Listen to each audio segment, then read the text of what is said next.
बंदी छोड़ सतगुरु रामपाल जी परमेश्वर जी की जय हो। परमपिता परमात्मा सारी सृष्टि के रचनहार कुल मालिक असंख्य ब्रह्मांडों के स्वामी जगत गुरु तीनों लोकों में प्रवेश करके सबका धारण पोषण करने वाले राजाधीराज आत्माधार नाथों के नाथ देवों के देव महादेव सर्वेश्वर महेश्वर मृत्युंजय अजरो अमर आदि अनादि सनातनी प्रभु जगत पिता जगदीश्वर श्री श्री 1008 की उपाधि के वास्तविक अधिकारी अकाल मूरत शब्द स्वरूपी राम वासुदेव सर्वगतम ब्रह्म परम पूज्य प्रथम पूज्य परम संत परम पुरुष परम धनी परम दयालु सत्य कबीर हक्का कबीर अल्लाहु कबीर अल्लाहु अकबर बाखबर अल्लाह ताला जगत के तारणहार जगत के मुक्तिदाता जगत के जगन्नाथ हारे के सहारे हिंदुओं के राम मुसलमानों के अल्लाह सिखों के वाहिगुरु ईसाइयों के मसीह दया के सागर दयानिधि करुणा के सागर करुणानिधि स्वयंभू परिभू संकट मोचन कष्टहरण मंगलकरण दुख भंजन अविगत कबीर निर्विकार निर्विषम परमात्मा अलय अलेख सतगुरु आदि अनादि सतगुरु असली मर्यादा पुरुषोत्तम असली राम असली कृष्ण असली घनश्याम असली मुरारी राजाओं के राजा महाराजाओं के महाराजा शहंशाहों के शहंशाह सम्राटों के सम्राट भगवानों के भगवान अल्लाहों के अल्लाह प्रभुओं के प्रभु मसीहाओं के मसीह सच्चे वाहिगुरु बाबाओं के बाबा पीरों के पीर सेठों के सेठ जगत सेठ सावड़सा सेठ सर्वगुण संपन्न अनंत कोटि कलाओं के स्वामी अनंत कोटि ब्रह्मांडों के नायक योगियों में महायोगी ध्यानियों में महाध्यानी सिद्धों में परम सिद्ध ज्ञानियों में तत्वज्ञानी ब्रह्मज्ञानी महाज्ञानी परम ज्ञानी सर्वश्रेष्ठ ज्ञानी विज्ञानी युवा कबीर समर्थ कबीर असमवात अमित ओझा सच्चे रहनुमा करीम अल्लाह सुभान अल्लाह दुनिया के अंतिम पैगंबर 8 सितंबर 1951 से गांव धनाना जिला सोनीपत हरियाणा भारतवर्ष की पावन भूमि पे प्रकट रियल कल की भगवान श्री नारायण साकार हरि श्री बाबा साहेब नूर अनंत परमात्मा सच्चे दरवेश सच्चे बाखबर संत श्रोमणी सतगुरु रामपाल जी परमेश्वर जी के चरण कमल में साध संगति से जुड़े हुए देश विदेश से आप और हम सभी सत्सेवक भाई बहनों का अनंत कोटि दंडोत प्रणाम।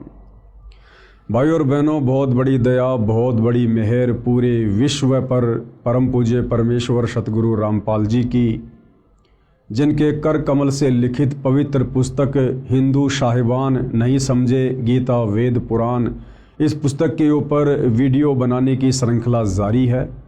इसी श्रृंखला में आज हमारा ये दूसरे नंबर का वीडियो है और यह पवित्र पुस्तक हिंदू साहिबान नहीं समझे गीता वेद पुराण विशेषकर हिंदू समाज से जुड़े भाई बहनों के लिए वरदान सिद्ध होगी अध्यात्म को जानने और पहचानने के मार्ग में।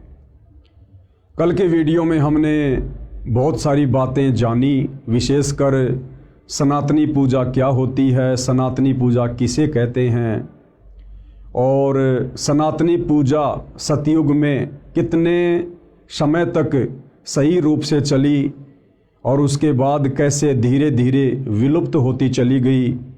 आगे चलकर वही सनातन धर्म अनेक पंथों में विभाजित हो गया, जातियों और संप्रदायों में विभाजित हो गया और वर्तमान समय में सनातनी पूजा पूरी तरह से लुप्त हो चुकी है और पुनः सनातनी पूजा का उत्थान करने के लिए सतलोक से चलकर स्वयं कबीर साहेब सतगुरु रामपाल जी के नाम से धरती पर प्रकट होकर उसी सनातनी पूजा को पुनः लागू कर रहे हैं और निसंदेह 2028 के बाद वह सनातनी पूजा आदि सनातनी पूजा पूरे विश्व में एक बार पुनः लागू होगी।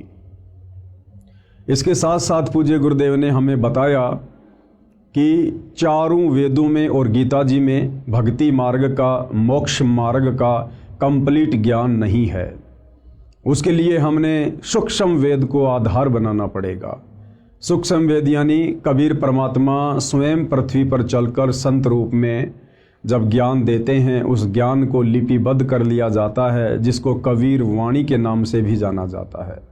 तो 650 साल पहले कबीर परमात्मा सतलोक से चलकर बनारस के काशी शहर में प्रकट हुए थे। 120 वर्ष तक उन्होंने हम आत्माओं को ज्ञान दिया, तत्व ज्ञान दिया। आगे चलकर एक अच्छी आत्मा आदरणीय धर्मदास जी के माध्यम से उस ज्ञान को कबीर सागर नामक पुस्तक में लिपिबद्ध कर लिया गया, जिसको 5वां वेद सूक्ष्म वेद कहते हैं।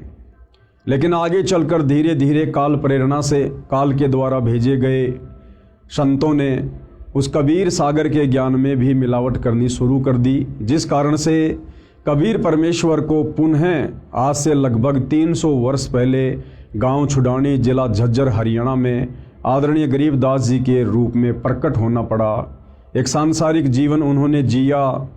हालांकि परमात्मा कभी किसी माँ के गर्भ से जन्म लेकर नहीं आता है, लेकिन समर्थ उसको कहते हैं जो कुछ भी लीला कर सकता है। तो हम जीव आत्माओं की चरम दृष्टि को धोखा देते हुए कबीर परमेश्वर स्वयं गरीबदास जी के रूप में प्रकट हुए। उन्होंने एक मुँह बोली माँ बनाई, एक मुँह बोला पिता बनाया, और इस अध्यात्म को पुनः उन्होंने जीवित किया। और अंत में सतलोक जाने से पूर्व उन्होंने 24,000 वाणियों से युक्त एक नए सूक्ष्म वेद सदग्रंथ साहिब की रचना करवाई, जिस सूक्ष्म वेद को आधार बनाकर आज सतगुरु रामपाल जी हम आत्माओं को वह ज्ञान समझा रहे हैं। तो आज की वीडियो में भाई और बहनों हम शुरुआत करेंगे कि आदरणीय गरीबदास जी कौन थे, और गरीबदास जी ने जो ज्ञान दिया है उस परमेश्वर के विषय में कि वो परमात्मा कौन है, कैसा है, कहाँ रहता है, कैसे मिलता है, तो इसका प्रमाण हमारे वेदों में, गीता जी में कहाँ कहाँ है। आज हम इन सभी बातों को ध्यानपूर्वक सुनेंगे। तो चलिए शुरू करते हैं गुरुदेव भगवान के आशीर्वाद से। संत गरीबदास जी को 10 वर्ष की आयु में परमात्मा सर्वोपरि लोक सनातन परम धाम यानी सतलोक से आकर गांव छुडानी, जिला झज्जर, हरियाणा में मिले थे। उनकी आत्मा को ऊपर ले गए जहां परमात्मा रहता है। जिस प्रकार कबीर जी 650 साल पहले बेई नदी पर सिख धर्म के प्रवर्तक आदरणीय नानक जी को मिले और नानक जी की आत्मा को शरीर से निकालकर सतलोक लेकर गए, सचखंड लेकर गए, उन्हें सब कुछ दिखाया, सृष्टि रचना से परिचित करवाया, ब्रह्मा विष्णु महेश के लोक दिखाए, 33 करोड़ देवी देवता दिखाए, पूरी सृष्टि का मैनेजमेंट किस प्रकार से चलता है, उन्हें हर प्रकार की बातों से परिचित करवाकर तीसरे दिन वापस उनके शरीर में बेई नदी के पास छोड़ा। ठीक इसी प्रकार वही कबीर परमात्मा अपना डबल रोल करते हुए आप और हम आत्माओं को अध्यात्म ज्ञान समझाते हुए पहले तो गरीबदास जी के रूप में धरती पर शिशु रूप में प्रकट हो जाते हैं, और जब गरीबदास जी के रूप में कबीर परमात्मा 10 वर्ष के होते हैं, उसके बाद अपने दूसरे रूप में जिंदा बाबा वाले रूप में गरीबदास जी को मिलते हैं और सांसारिक लोक दिखावे में गरीबदास जी की आत्मा को निकाल कर सतलोक लेकर जाते हैं। और नानक जी की तरह उन्हें भी हर प्रकार की बातों से, सृष्टि रचना से, देवी देवताओं की स्थिति से, सर्व ब्रह्मांडों से धर्मराज के दरबार में ले जाकर सब कुछ दिखाकर कंप्लीट अध्यात्म ज्ञान उन्हें देते हैं, उनका ज्ञान योग खोलते हैं और वापस गरीबदास जी को उसी शरीर में छोड़ देते हैं। उसके बाद गरीबदास जी ने 24,000 वाणियों युक्त सदग्रंथ साहिब की रचना की। उनकी आत्मा को ऊपर ले गए जहां परमात्मा रहता है। अब वो परमात्मा कहाँ रहता है, कौन है वो परमात्मा, कैसा है वो परमात्मा, इसका जिक्र, इसका वर्णन वेदों में कहाँ कहाँ है। प्रमाण ऋग्वेद मंडल 9 सूक्त 54 मंत्र 3 में कहा है कि परमेश्वर सबसे ऊपर के लोक में विराजमान है। परमेश्वर यानी परम अक्षर ब्रह्म, सत्य पुरुष, कबीर देव सबसे ऊपर के लोक में विराजमान है। अब भाई और बहनों, हिंदू समाज के जो श्रद्धालु धर्मगुरु श्री रामचंद्र जी को भगवान कहते हैं, परमात्मा कहते हैं, श्री कृष्ण जी को भगवान कहते हैं, परमात्मा कहते हैं।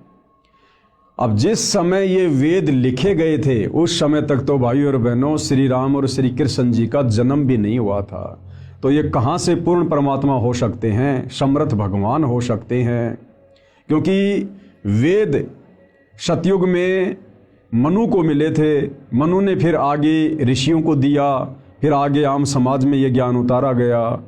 तो वेदों का ज्ञान ब्रह्मा जी के द्वारा अपने वंशजों को सतयुग में दिया गया था, जबकि श्री रामचंद्र जी का जन्म तो त्रेता युग में यानी सतयुग के लाखों वर्ष बाद हुआ था, और श्री कृष्ण जी का जन्म तो अभी ज़्यादा समय नहीं बीता है, लगभग 5,500 वर्ष पहले यानी द्वापर के अंत में श्री कृष्ण जी का जन्म हुआ था।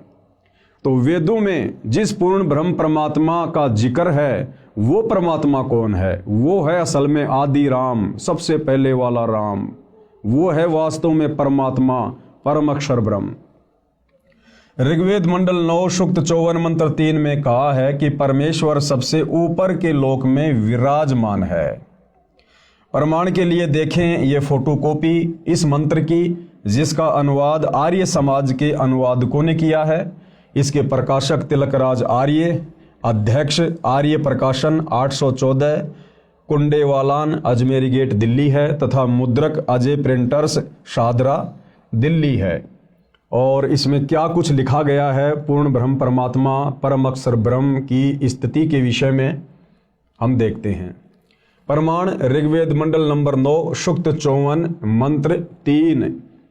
ये मंत्र आपके सामने है, आप इसको देख सकते हैं, पढ़ सकते हैं। इसका वास्तविक अनुवाद सतगुरु रामपाल जी ने किया है, जो इस प्रकार से है। विवेचन में हम पढ़ते हैं परमेश्वर ने क्या लिखा है, किस प्रकार समझाया है। विवेचन ऋग्वेद मंडल 9 सूक्त 54 मंत्र 3 की फोटोकॉपी में आप देखें, इसका अनुवाद आर्य समाज के विद्वानों ने किया है। यानी समाज को ये भ्रमणा ना हो कि भाई कहीं संत रामपाल जी ने अपनी तरफ से तो वेदों के इन मंत्रों का अनुवाद नहीं कर दिया गया है। इसलिए आप भाई बहनों की संतुष्टि के लिए, आपके विश्वास के लिए आर्य समाज के जिन विद्वानों को आप जी संस्कृत के प्रकांड ज्ञाता मानते हैं, वेदों के मर्मज्ञ मानते हैं, उन्हीं के द्वारा अनुवादित वेदों की फोटोकॉपी आपको दिखाई गई है, ताकि आपको कोई शंका ना रहे है कि परमेश्वर के विषय में उन विद्वानों ने क्या कुछ लिखा है। उनके अनुवाद में भी स्पष्ट है कि वह परमात्मा भुवनोपरि यानी संपूर्ण ब्रह्मांडों के ऊर्ध्व यानी ऊपर वाले, अर्थात ऊपर तिष्ठति यानी विराजमान है, ऊपर बैठा है, कि वो सबका परमात्मा जो तीनों लोकों में प्रवेश करके सबका धारण पोषण करता है, परम अक्षर ब्रह्म, वो तीनों लोकों से ऊपर यानी वो सतलोक में विराजमान है, सनातन परम धाम में विराजमान है वो परमात्मा। इसका यथार्थ अनुवाद इस प्रकार है।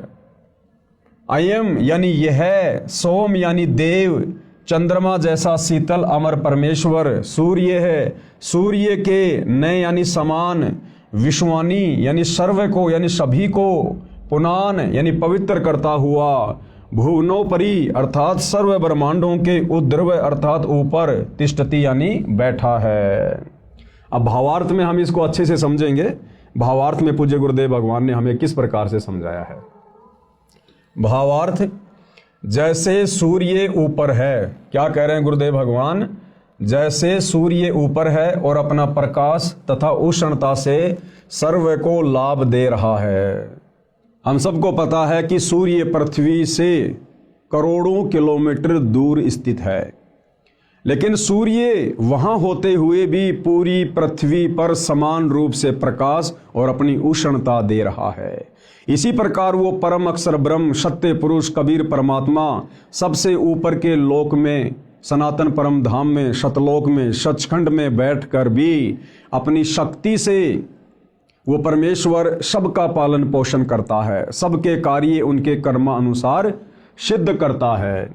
जैसे सूर्य ऊपर है और अपना प्रकाश तथा उष्णता से सभी को लाभ दे रहा है, इसी प्रकार यह अमर परमेश्वर, अमर यानी जिसका कभी विनाश नहीं होता है, कबीर परमेश्वर कभी विनाश में नहीं आते, वे अकाल मूर्त हैं, काल उनको नष्ट नहीं कर सकता। इसी प्रकार यह अमर परमेश्वर जिसका ऊपर के मंत्र में वर्णन किया है, सभी ब्रह्मांडों के ऊपर बैठा है। कबीर परमेश्वर जी ने संत गरीबदास जी को उसी परमेश्वर ने ऊपर ले जाकर पुनः पृथ्वी पर छोड़ा था। उनको मरा हुआ जानकर अंतिम संस्कार के लिए चिता पर रख दिया गया था। ये गरीबदास जी के विषय में एक लंबी कहानी है कि किस प्रकार से गरीबदास जी को मरा हुआ जानकर जब उनकी आत्मा को शरीर से निकालकर जिंदा बाबा के रूप में कबीर परमात्मा सतलोक लेकर गए थे, तो पीछे से गांव वालों ने सोचा कि गरीबदास जी मर चुका है और उनको मरा हुआ जानकर उनके शरीर को चिता पर लेटा दिया था। उसी समय सतलोक में बैठे परमात्मा ने कहा कि गरीबदास देख, तेरे शरीर को मरा हुआ जानकर तुझे जलाने जा रहे हैं बेटा, वो तेरे शरीर को नष्ट कर देंगे, अब तू तुरंत नीचे जा। और कबीर परमात्मा ने सेकंडों में सतलोक से, जिस सतलोक की दूरी पाताल लोक से 16 शंख कोश है, एक सेकंड के अंदर कबीर परमेश्वर ने अपनी शक्ति से गरीबदास जी के शरीर में वापस आत्मा प्रवेश करवा दी। उनको मृतक जानकर अंतिम संस्कार के लिए चिता पर रख दिया था। अचानक जीवित हो गया। फिर 51 वर्ष जीवित रहे, कुल 61 वर्ष जीवित रहे। उनको परमात्मा ने संपूर्ण अध्यात्म ज्ञान यानी तत्व ज्ञान यानी सूक्ष्म वेद यानी 5वां वेद, जो ज्ञान देने के लिए परमात्मा सतलोक से आते हैं, जो मुक्ति का ज्ञान चारों वेदों में नहीं है, गीता जी में नहीं है, वो 5वां वेद सूक्ष्म वेद जिसको तत्व ज्ञान कहते हैं, वो सारा का सारा ज्ञान परमात्मा ने आदरणीय गरीबदास जी के हृदय में प्रवेश कर दिया था और उनका ज्ञान योग खोल दिया था। उनका ज्ञान योग खोल दिया। उसके पश्चात संत गरीबदास जी ने बताया कि कुल का मालिक एक है। भाइयों और बहनों, जिस प्रकार से परमात्मा ने वेद व्यास जी का ज्ञान योग खोल दिया था और वेद व्यास जी ने पहले के युगों में घटित घटनाओं का चित्रण ज्यों का त्यों 18 पुराणों में, गीता जी में, वेदों में और बहुत सारे ग्रंथ लिखकर उन्होंने किया, इसी प्रकार पूर्ण ब्रह्म परमात्मा अक्षर पुरुष कबीर देव ने आदरणीय गरीबदास जी का भी ज्ञान योग खोल दिया था। और आदरणीय गरीबदास जी आज से पहले का और आगे होने वाली घटनाओं का सब कुछ वो जान सकते थे और देख सकते थे। संत गरीबदास जी ने बताया कि कुल का मालिक एक है, क्योंकि गरीबदास जी भाइयों और बहनों कबीर परमात्मा के साथ जाकर पूरी सृष्टि के ज्ञान से परिचित हो चुके थे। सतलोक जाने के बाद परमात्मा ने उनको नीचे ब्रह्मा जी का लोक दिखाया, विष्णु जी का लोक दिखाया, क्योंकि सतलोक जाने के बाद आत्मा की हृदय वाली आंखें खुल जाती है, दिव्य दृष्टि खुल जाती है। सतलोक में बैठे बैठे ये जीव यहाँ का सब कुछ बिल्कुल स्पष्ट रूप से देख सकते हैं, जिस प्रकार हम दूरबीन से बहुत दूर की वस्तु भी साफ साफ देख सकते हैं। तो सतलोक में बैठे बैठे गरीबदास जी ने नीचे के सारे ब्रह्मांडों को देखा, ब्रह्मा विष्णु महेश के लोक को देखा, दुर्गा के लोक के देखा, काल का 21वां ब्रह्मांड देखा, जहाँ पर वो बैठा हुआ रहता है और जीव आत्माओं को तपस्या पर भून भून के खाता है। ये सारा ज्ञान आदरणीय गरीबदास जी को कबीर परमेश्वर ने दिया। उस आधार से गरीबदास जी कह रहे हैं। उसके पश्चात संत गरीबदास जी ने बताया कि कुल का मालिक एक है, यानी सबसे सर्वोपरि परमात्मा एक ही है, सबसे सर्वशक्तिमान परमात्मा एक ही है, पूरी सृष्टि का धारण पोषण करने वाला, सभी जीवात्माओं को अपनी शक्ति से चलाने वाला, सारे ब्रह्मांडों का संचालन करने वाला वो परमात्मा केवल एक ही है, कबीर परमात्मा, परम अक्षर ब्रह्म, सत्य पुरुष। वह परम अक्षर ब्रह्म यानी सत्य पुरुष है। विश्व के सब प्राणी उसी के बच्चे हैं, यानी ब्रह्मा विष्णु महेश, 33 करोड़ देवी देवता, दुर्गा, काल, महाकाल, जितने भी जीव हैं, प्राणी हैं इस सृष्टि में, हम सब उस कबीर परमेश्वर की वचन शक्ति से उत्पन्न उनके बच्चे हैं, हम उनकी संतान हैं। और असल में परमात्मा कहलाने के लायक केवल वे अकेले ही हैं। विश्व के सब प्राणी उसी के बच्चे हैं। वर्तमान के धर्म गुरुओं ने धर्म की दीवारें भ्रम के कारण खड़ी कर दी हैं। वर्तमान के धर्म गुरुओं ने धर्म की दीवारें नादानी में, तत्व ज्ञान के अभाव में, सच्चे सतगुरु की शरण के अभाव में खड़ी कर दी हैं। क्योंकि हमारे धर्म गुरुओं को, वो चाहे आदि शंकराचार्य जी रहे हों, चाहे वर्तमान के चारों शंकराचार्य हों, चाहे इनसे पहले वाले शंकराचार्य हों, या अन्य जितने भी संत महात्मा मंडलेश्वर हैं, इन्होंने संस्कृत का ज्ञान तो ग्रहण कर लिया, लेकिन एक संस्कृत भाषा को पढ़ने से, लिखने से, उसका ज्ञान हो जाने से वेदों का ज्ञान समझ में आ जाएगा, वो संकेत समझ में आ जाएंगे, ये जरूरी नहीं होता है।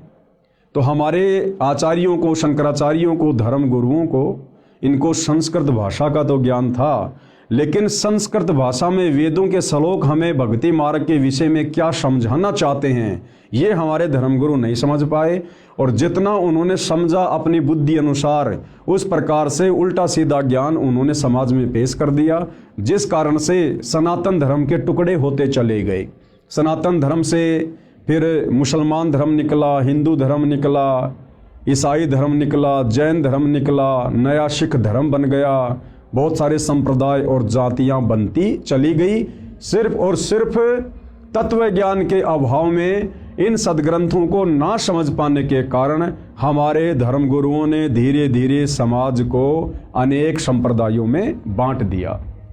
अन्यथा आदरणीय गरीबदास जी कह रहे हैं, गरीब वही मोहम्मद, वही महादेव, वही आदम, वही ब्रह्मा, गरीबदास दूसरा कोई नहीं, देख आपने घर मां। क्या कह रहे हैं गरीबदास जी? हम सभी आत्माओं को समझाते हुए, जो आपस में धर्मों में बढ़ चुके हैं, कोई हिंदू बन गया, कोई मुसलमान बन गया, कोई सिख बन गया, कोई ईसाई बन गया, तो जब गरीबदास जी परमपिता परमात्मा कबीर जी के साथ सतलोक गए थे और उन्होंने जब सब कुछ देखा, उसके बाद गरीबदास जी ने वापस आकर अपनी अमृतवाणी में कहा है कि भाई और बहनों, ना तो मुसलमान अलग है, ना मुसलमान धर्म के प्रवर्तक अलग हैं, ना हिंदू धर्म अलग हैं, ना हिंदू धर्म के देवी देवता अलग हैं। और क्या कहा? गरीब वही मोहम्मद और वही महादेव। गरीबदास जी कह रहे हैं कि मुसलमान धर्म के प्रवर्तक हजरत मोहम्मद, ये कौन थे, ये कहाँ से आए थे? कह रहे हैं कि ये शंकर जी के गण थे। हजरत मोहम्मद वाली आत्मा ये महादेव यानी शंकर जी के लोक से आए थे, और वही आदम, वही ब्रह्मा। और मुसलमान धर्म जिसे इंसानों का बाप कहते हैं, बाबा आदम, गरीबदास जी कह रहे हैं कि वो बाबा आदम वो ब्रह्मा जी के लोक से आए थे। वो ब्रह्मा जी के लोक में वो एक गण थे और ब्रह्मा जी ने उनको नीचे भेजा था। यानी कोई हिंदू मुसलमान अलग अलग नहीं है। ये तो हमारे धर्म गुरुओं की नादानी के कारण है, मुसलमान धर्म गुरुओं की नादानी के कारण, हिंदू धर्म गुरुओं की नादानी के कारण, जो इन शास्त्रों को ठीक से समझ नहीं पाए और सच्चा ज्ञान समाज में पेश नहीं कर पाए। फिर हम लोगों ने अपने आप को भिन्न भिन्न समझ लिया। तो गरीबदास जी कह रहे हैं कि मोहम्मद कहो चाहे महादेव कहो, एक ही बात है। यानी महादेव के लोक से हजरत मोहम्मद जी आए थे, और आदम कहो चाहे ब्रह्मा जी कहो, एक ही बात है। क्यों? क्योंकि ब्रह्मा जी के लोक से बाबा आदम की आत्मा आई थी। और कह रहे हैं गरीबदास दूसरा कोई नहीं, देख अपने घर मां। गरीबदास जी कह रहे हैं कि जो सत भक्ति मुझे कबीर परमात्मा ने प्रदान की, तुम भी वही भक्ति करो सच्चे सतगुरु से लेकर। और जब तुम सत भक्ति करोगे मर्यादा में रह के, परमात्मा तुम्हारी दिव्य दृष्टि खोलेगा और तुम्हें फिर दूध का दूध और पानी का पानी हो जाएगा। जब हम इस शरीर से भक्ति करना शुरू करेंगे, परमात्मा इसी शरीर में दिखा देंगे ऊपर के लोकों की सारी रचना संरचना, वहाँ की व्यवस्था। हमें वास्तविक उस आदि सनातन पंथ का पुनः ज्ञान होगा। अर्थात संत गरीबदास जी ने कहा है कि हजरत मोहम्मद जी शिव लोक से आई आत्मा थे, इसलिए मुसलमान धर्म का प्रवर्तक भी परमात्मा शिव की खास आत्मा है। भाई और बहनों, यहाँ शिव जी के लिए गरीबदास जी ने परमात्मा शब्द का प्रयोग किया है, क्योंकि ये ब्रह्मा विष्णु महेश, ये एक ब्रह्मांड में 3 लोकों के स्वामी हैं। आप इनको 3 लोकों के यानी पृथ्वी, पाताल और स्वर्ग, इन लोकों के परमात्मा भी कह सकते हैं, इनको भगवान भी कह सकते हैं, इनको साहिब भी कह सकते हैं। परंतु ये सारी सृष्टि के परमात्मा नहीं है। जिस प्रकार हम एक थानेदार को भी साहिब शब्द से संबोधित करते हैं, हम डीआईजी को भी साहिब कहते हैं, फिर प्रधानमंत्री और राष्ट्रपति को भी हम साहिब शब्द से संबोधित करते हैं।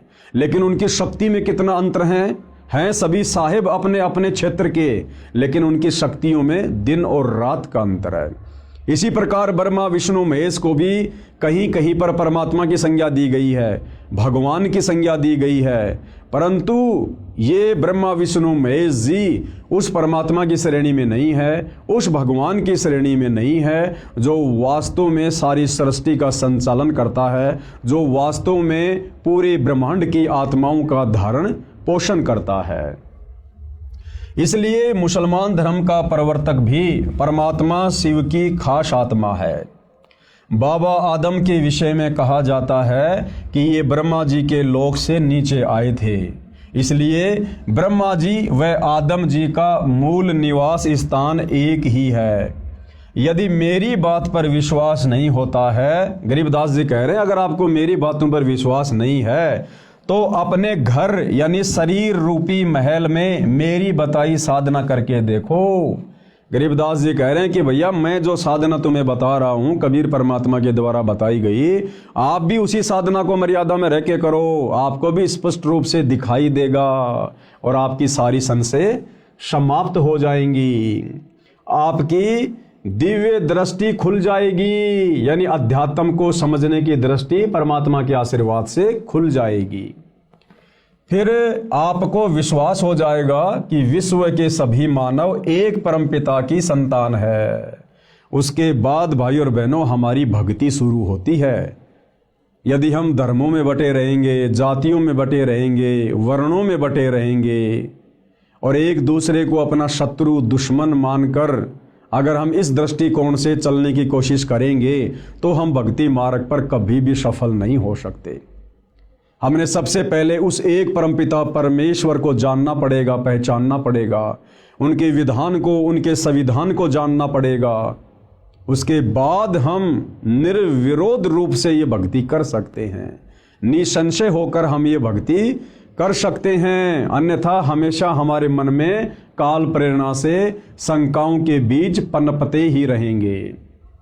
विचार करो, मुसलमान धर्म की शुरुआत यानी स्टार्टिंग हजरत ईसा जी के जन्म से लगभग 450 वर्ष पश्चात हुई है, यानी आज से लगभग 2500 वर्ष पहले ईसाई धर्म के प्रवर्तक हजरत ईसा जी का जन्म हुआ था और हजरत ईसा के जन्म के लगभग 450 वर्ष बाद मुसलमान धर्म के प्रवर्तक हजरत मोहम्मद जी का जन्म हुआ था। उसके बाद इस्लाम धर्म की शुरुआत हुई थी।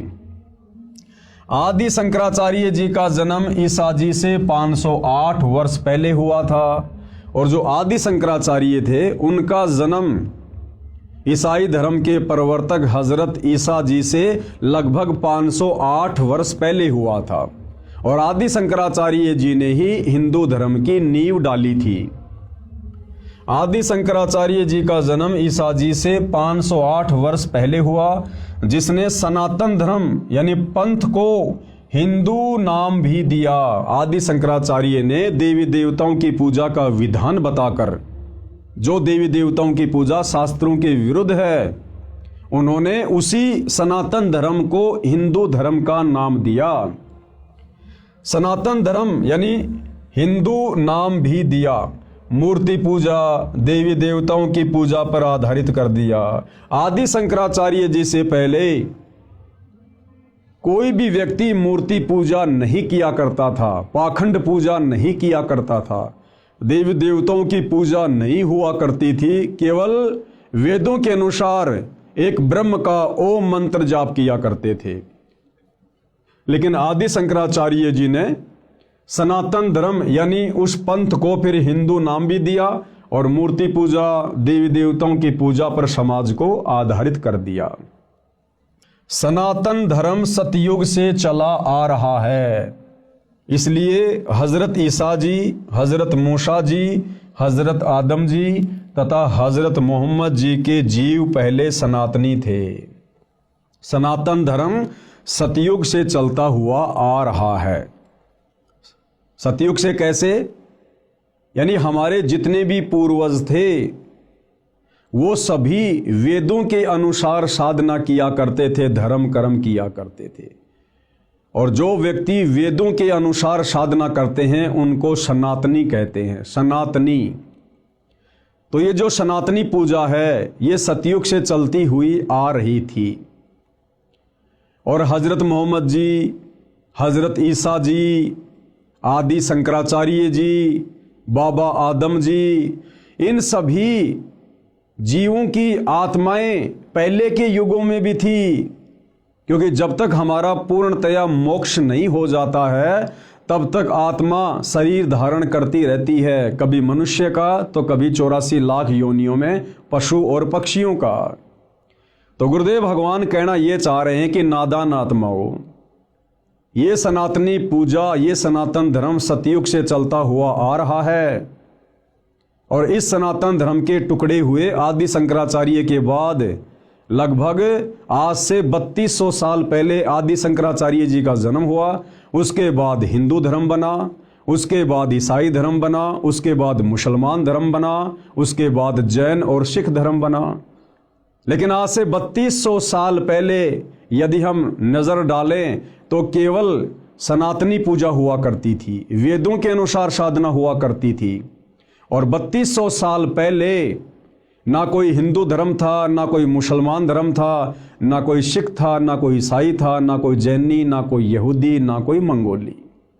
तो विचार करने की बात यह है कि जो लोग ईसा को अपना इष्ट मानते हैं, अपना रब्बी मानते हैं, अपना गुरु मानते हैं और ईसा मसीह के पद चिन्हों पर चल रहे हैं, उन लोगों को विचार करना चाहिए कि आज से 3200 साल पहले यानी ईसा जी के जन्म से 508 वर्ष पहले भाई ईसाई धर्म का कहीं कोई नामो निशान भी नहीं था।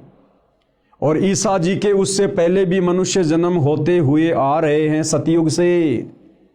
तो आज से पहले ईसा जी कौन थे? सनातनी थे। इसी प्रकार मुसलमान धर्म के लोग हजरत मोहम्मद जी को अपने धर्म का प्रवर्तक मानते हैं। तो मुसलमान धर्म के व्यक्तियों को विचार करना चाहिए कि मुसलमान धर्म की शुरुआत तो लगभग 1400-1500 वर्ष पहले हुई है। और उससे पहले जो भी व्यक्ति थे, जो भी हमारे पूर्वज थे या मुसलमानों के पूर्वज थे, वो सभी सनातनी थे, वेदों के अनुसार साधना किया करते थे। 3200 साल पहले कोई मुसलमान धर्म नहीं था। तो सबको विचार करना चाहिए कि हम सब एक परमपिता परमात्मा के बच्चे हैं। हम सबका एक ही धर्म है, मानव धर्म। जिसके अंदर इंसानियत है, मानवता है, वो व्यक्ति धार्मिक है। और हमारी कोई जाति नहीं है, हम सब जीव हैं, जीव। कल को शरीर छूटने के बाद अगर भक्ति सही नहीं बनी तो 84 लाख योनियों में जाकर अन्य प्राणियों के शरीर धारण करेंगे। फिर 84 लाख योनियों का चक्कर काटने के बाद एक मनुष्य जन्म मिलेगा। और वो मनुष्य जन्म ना जाने फिर किस धर्म में मिल जाए, किस जाति में मिल जाए। जरूरी नहीं है कि मुसलमान धर्म का व्यक्ति मुसलमान धर्म में जन्म लेगा, हिंदू धर्म का व्यक्ति हिंदू धर्म में ही जन्म लेगा। क्योंकि वर्तमान में हम जितने भी व्यक्ति आपस में धर्मों में बटे हुए हैं, हिंदू, मुसलमान, सिख, ईसाई, आज से 3200 वर्ष पहले हमारे पूर्वज सनातनी थे, सभी वेदों के अनुसार साधना किया करते थे। हम सब के संस्कार आपस में रले मिले हैं। तो भाइयों और बहनों, हमने इस सत्य आध्यात्मिक ज्ञान को समझकर, पहचान कर, इतिहास में नज़र डालकर, उसके बाद आप और हमने सतगुरु रामपाल जी से सत उपदेश लेकर ये सत भक्ति शुरू करनी चाहिए। जिस सत भक्ति के करने से हमारी आत्मा का कल्याण होगा। फिर हमने ना कभी हिंदू बनना, ना मुसलमान बनना, ना सिख बनना, ना ईसाई बनना, ना इस गंदे लोक में जन्म मरण के चक्कर में पड़े रहना, ना हमने गधे कुत्ते सूअर की योनियों में जाना, ना हमने नरक भोगना। हम उस परम अक्षर ब्रह्म सत्य पुरुष कबीर देव के साथ में, जिस कबीर देव ने आदरणीय गरीबदास जी को ले जाकर अपना सनातन परम धाम सतलोक दिखाया, जिस परम अक्षर ब्रह्म कबीर देव ने बेई नदी से आदरणीय नानक जी की आत्मा को शरीर से निकालकर सचखंड ले जाकर सर्व ज्ञान कराया, सारे लोक दिखाए, वहाँ के सुख दिखाए, वहाँ के ठाट बाट दिखाए, सतलोक में रहने वाली आत्माओं से मिलाया, उनके कितने सुंदर शरीर हैं, कैसा उनका परिवार है, कितने वहाँ पर ठाट बाट है। उसके बाद नानक जी ने नीचे आकर बखूबी उसका वर्णन किया और गरीबदास जी ने भी किया। तो इस प्रकार से भाई और बहनों, वर्तमान में हमने पुनः सनातन की ओर चलना होगा, हमने उसी सनातनी पूजा को अपनाना होगा और तभी आप और हमारा मोक्ष संभव है। अन्यथा खाली जुबान से सनातन की बात करने वाले वर्तमान के साधु संत महात्मा, इनको भाई और बहनों सनातन के सह का भी ज्ञान नहीं है। तो क्या कह रहे हैं गुरुदेव भगवान? इसलिए विश्व के सब प्राणी एक परमात्मा के बच्चे हैं, कबीर परमात्मा के बच्चे हैं, उस परम अक्षर ब्रह्म के बच्चे हैं, सत्य पुरुष के बच्चे हैं। हम जितनी भी आत्माएं हैं, ब्रह्मा विष्णु महेश से लेकर गधे कुत्ते सूअर हम इंसान, हम सब उसी एक परमपिता परमेश्वर के बच्चे हैं। आगे पूज्य गुरुदेव भगवान क्या कह रहे हैं अपने विषय में जानकारी देते हुए? मेरा यानी रामपाल दास का विचार यह है कि जीव हमारी जाति है, मानव धर्म हमारा, हिंदू मुस्लिम सिख ईसाई धर्म नहीं कोई न्यारा। गुरुदेव भगवान क्या कह रहे हैं कि जीव हमारी जाति हैं, कि भाई हम सब जीव हैं। आज भले कोई प्रधानमंत्री बना है, कोई राष्ट्रपति बन के बैठा है, या ऊपर के लोकों में देवी देवता बन के बैठे हैं, ब्रह्मा विष्णु महेश की पोस्ट पर बैठे हैं, हम सब जीव हैं। जब कल को ब्रह्मा विष्णु महेश का समय पूरा होगा, जब उनकी वो गद्दी छीन ली जाएगी काल के द्वारा, फिर उनको नीचे के लोकों में पटका जाएगा, वो भी आप और हमारी तरह साधारण से मनुष्य का जीवन जिएंगे। और यदि उस मनुष्य जीवन में उनको सच्चा सतगुरु नहीं मिला, तो फिर से उन्हीं ब्रह्मा विष्णु महेश जी की आत्माओं को 84 लाख योनियों में गधे कुत्ते के शरीरों में कष्ट भोगना पड़ेगा। तो कहने का मतलब है हम सब जीव हैं, जीव। परमात्मा केवल एक ही है सृष्टि में, कबीर देव परम अक्षर ब्रह्म। तो परम पूज्य गुरुदेव सतगुरु रामपाल जी का यह नारा है कि जीव हमारी जाति है, यानी हमने इस प्रकार से अपने अभिमान अहंकार को त्याग देना चाहिए कि भाई हमारी कोई औकात नहीं है। आज यहाँ भले कोई 5 साल के लिए 10 साल के लिए प्रधानमंत्री बन के बैठा है, उसकी तूती बोल रही है, उसकी महिमा बोल रही है, उसके हाथों में सारी पावर है, शक्ति है, लेकिन कब तक? जिस दिन उसको प्रधानमंत्री के पद से हटा दिया जाएगा, वो शक्ति उसके हाथों में नहीं रहेगी। और जिस दिन उसका शरीर छूट जाएगा, उसकी मृत्यु हो जाएगी, फिर यम के दूत उसकी गर्दन पकड़ कर लेके जाएंगे, यदि उस प्रधानमंत्री ने सच्चा सतगुरु बनाकर सत भक्ति नहीं की तो। और फिर वो जीव संज्ञा में आ जाएगा, फिर उसको नरक भी भोगना पड़ेगा, उसको 84 लाख योनियों में पशु पक्षियों के जन्म भी भोगने पड़ेंगे। इसलिए गुरुदेव कहते हैं कि अजीव ने कभी भी अभिमान नहीं करना चाहिए। जीव हमारी जाति है और मानव धर्म हमारा, और जिसके अंदर नेक नीति है, मानवता है, इंसानियत है, दया धर्म है, कहते हैं यही सबसे बड़ा धर्म है। ये हिंदू मुस्लिम सिख ईसाई ये कोई धर्म नहीं है, ये तो हमारे धार्मिक गुरुओं की नादानी के कारण आपस में समाज बटा हुआ है और हमने एक दूसरे को अपना शत्रु मान लिया है। हिंदू मुस्लिम सिख ईसाई धर्म नहीं कोई न्यारा। अध्यात्म ज्ञान विज्ञान से सिद्ध करता हूं कि विश्व के प्राणी एक परमात्मा के बच्चे हैं, जो उस अपने पिता के पास जाने के लिए इच्छुक हैं। देखो भाई और बहनों, चाहे सतयुग में कोई भक्ति कर रहा था, तप कर रहा था, साधना कर रहा था, चाहे त्रेता में, चाहे द्वापर में, चाहे कलयुग के वर्तमान समय में, हर प्राणी इसी चाहत में भक्ति करता है कि मेरे को सदा के लिए सुख हो जाए। भाई और बहनों, हम देखते हैं बहुत सारी सीरियल में, बहुत सारी धार्मिक पुस्तकों में कि भाई हिरण्यकश्यप ने ब्रह्मा जी की साधना की, भस्मासुर ने शंकर जी की साधना की, विश्वामित्र जी ने साधना की, अन्य बड़े बड़े तपस्वियों ने साधना की, और उन्होंने ब्रह्मा जी को प्रसन्न किया, किसी ने विष्णु जी को, किसी ने शंकर जी को, किसी ने माता जी को। और जब वो देव उनके सामने उपस्थित होते थे, प्रकट होते थे उनकी साधना के प्रतिफल में विवश होकर उनको वरदान देने के लिए, तो भाई और बहनों आप ध्यान दीजिएगा, जब वो कहते थे कि मांगो वत्स तुम्हें क्या चाहिए, तुम्हारी साधना से मैं अति प्रसन्न हूँ, तो सबसे पहले वो यही मांगा करते थे कि हे भगवान मुझे वरदान दीजिए कि मैं अमर हो जाऊं, मैं किसी के भी मरने में ना आऊं, मुझे मारने में कोई भी सक्षम ना हो, मुझे फला फला राज्य अखंड प्राप्त हो जाए। तो वो ब्रह्मा विष्णु महेश यही कहा करते थे कि भाई ये हम नहीं कर सकते। इस सृष्टि में ना कोई अमर है, ना कोई अमर था, ना कोई अमर रहेगा। कौन सी सृष्टि में? काल के 21 ब्रह्मांड वाली सृष्टि में। फिर वो दूसरा वरदान मांगा करते थे कि ठीक है, मैं दिन में मरूं ना रात में मरूं, सुबह मरूं ना शाम में मरूं। इस प्रकार अपनी कल्पनाओं के आधार से वरदान वगैरह मांग लिया करते थे। और हम सबको पता है भाई और बहनों, अंत में उस हिरण्यकश्यप का अंत भगवान ने नरसिंह रूप धारण करके किया।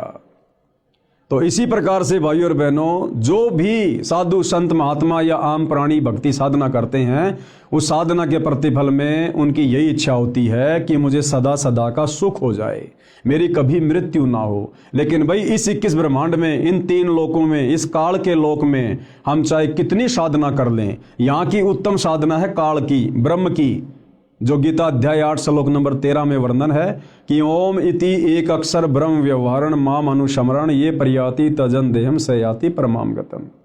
गीता का ज्ञान देने वाला भगवान ये ब्रह्म कह रहा है कि भाई मैं तो ब्रह्म लोक में रहता हूँ, और मेरी साधना करने वाला ओम नाम के साथ में वो ब्रह्म लोक में आ जाता है। और गीता अध्याय 8 श्लोक नंबर 16 में फिर कह रहा है कि ब्रह्म लोक पर्यंत सर्व प्राणी पुनरावर्ती में हैं। यानी मेरे ब्रह्म लोक में आकर भी ये जीवात्मा अमर नहीं है, सदा का सुख नहीं भोग सकती, वहाँ से भी इसको नीचे जाना पड़ेगा। जब इसकी भक्ति कमाई समाप्त हो जाएगी, फिर ये लक 84 में जाएगा, गधा कुत्ता सुअर बनेगा, जन्मेगा, मरेगा। तो भाई और बहनों, वो परम शांति कहाँ मिलेगी? वो शाश्वत स्थान कहाँ है जहाँ जाने के बाद फिर कभी हमारी मृत्यु नहीं होती है, कभी हमसे वो सुख छीने नहीं जाते हैं? वो है सतलोक, सचखंड। तो क्या कह रहे हैं गुरुदेव भगवान कि विश्व के प्राणी एक परमात्मा के बच्चे हैं, यानी कबीर परमात्मा के, परम अक्षर ब्रह्म के, जो उस अपने पिता के पास जाने के इच्छुक हैं, उसी के पास जाने के लिए भिन्न भिन्न भक्ति के उपाय कर रहे हैं। कोई मंदिर में जाता है, कोई मस्जिद में जाता है, कोई चर्च में, कोई गुरुद्वारे में। अब संत गरीबदास जी की वाणी के आधार से विश्व के मानव की एकता को जानते हैं। संत गरीबदास जी की उपरोक्त वाणी का भावार्थ है कि विश्व के सब मानव, स्त्री या पुरुष, शरीर की संरचना एक समान है। यानी विश्व में जितने भी मानव शरीरधारी प्राणी हैं, स्त्री या पुरुष या किन्नर, तो गुरुदेव भगवान कह रहे हैं कि सबके शरीर की रचना एक समान है।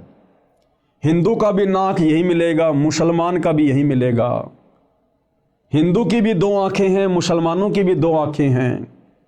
हिंदू का शरीर भी एक समान है, मुसलमान का शरीर भी एक समान है। हिंदुओं की माता बहनों की शरीर की रचना भी एक जैसी है, मुसलमानों की माता बहनों की शरीर की रचना भी एक जैसी है। और हिंदुओं के शरीर में भी देवी देवताओं का वास है, कमल चक्र बने हुए हैं। मुसलमानों के शरीर में भी देवी देवताओं का वास है, कमल चक्र बने हुए हैं।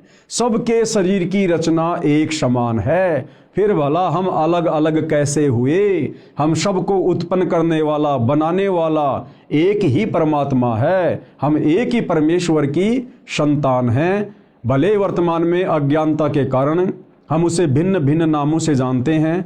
जैसे कोई कहे मारो राम बड़ो है, कोई कहे खुदाई रे, कोई कहे ईसा मसीह बड़ो है, ये बाटा रहे लगाई रे।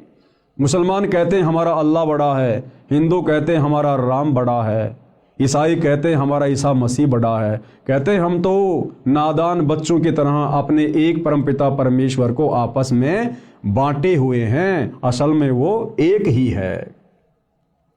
संत गरीबदास जी की उपरोक्त वाणी का भावार्थ है कि विश्व के सब मानव, स्त्री पुरुष के शरीर की रचना एक समान है। प्रत्येक मानव, स्त्री पुरुष के शरीर में कमल दल यानी कमल चक्र बने हैं। मानव शरीर में ही मोक्ष प्राप्त किया जा सकता है। मोक्ष प्राप्ति यानी उस लोक में जाने का एक ही मार्ग है। कौन से लोक में? सतलोक में जाने का एक ही मार्ग है, एक ही रास्ता है, एक ही भक्ति है, जिसमें परमात्मा यानी परम अक्षर ब्रह्म कबीर देव निवास करता है। वह स्थान वह परम पद है जिसके विषय में गीता अध्याय 15 श्लोक 4 में वर्णन है। कहा है कि तत्व ज्ञान प्राप्त होने के पश्चात, यानी गीता अध्याय 4 श्लोक 34 में गीता का ज्ञान देने वाला भगवान जो अर्जुन को कह रहा था कि अर्जुन, अगर तुझे उस परम पद की खोज करनी है, तुझे यदि उस शाश्वत स्थान में जाना है, सदा सदा का सुख भोगना है, तो तू किसी तत्वदर्शी संत की खोज कर ले। उस तत्वदर्शी संत को प्रसन्न कर, उसको दंडवत कर, उसके बाद वो तत्वदर्शी संत तुझे तत्व ज्ञान का उपदेश करेगा। तो ये वही बात यहाँ कही जा रही है।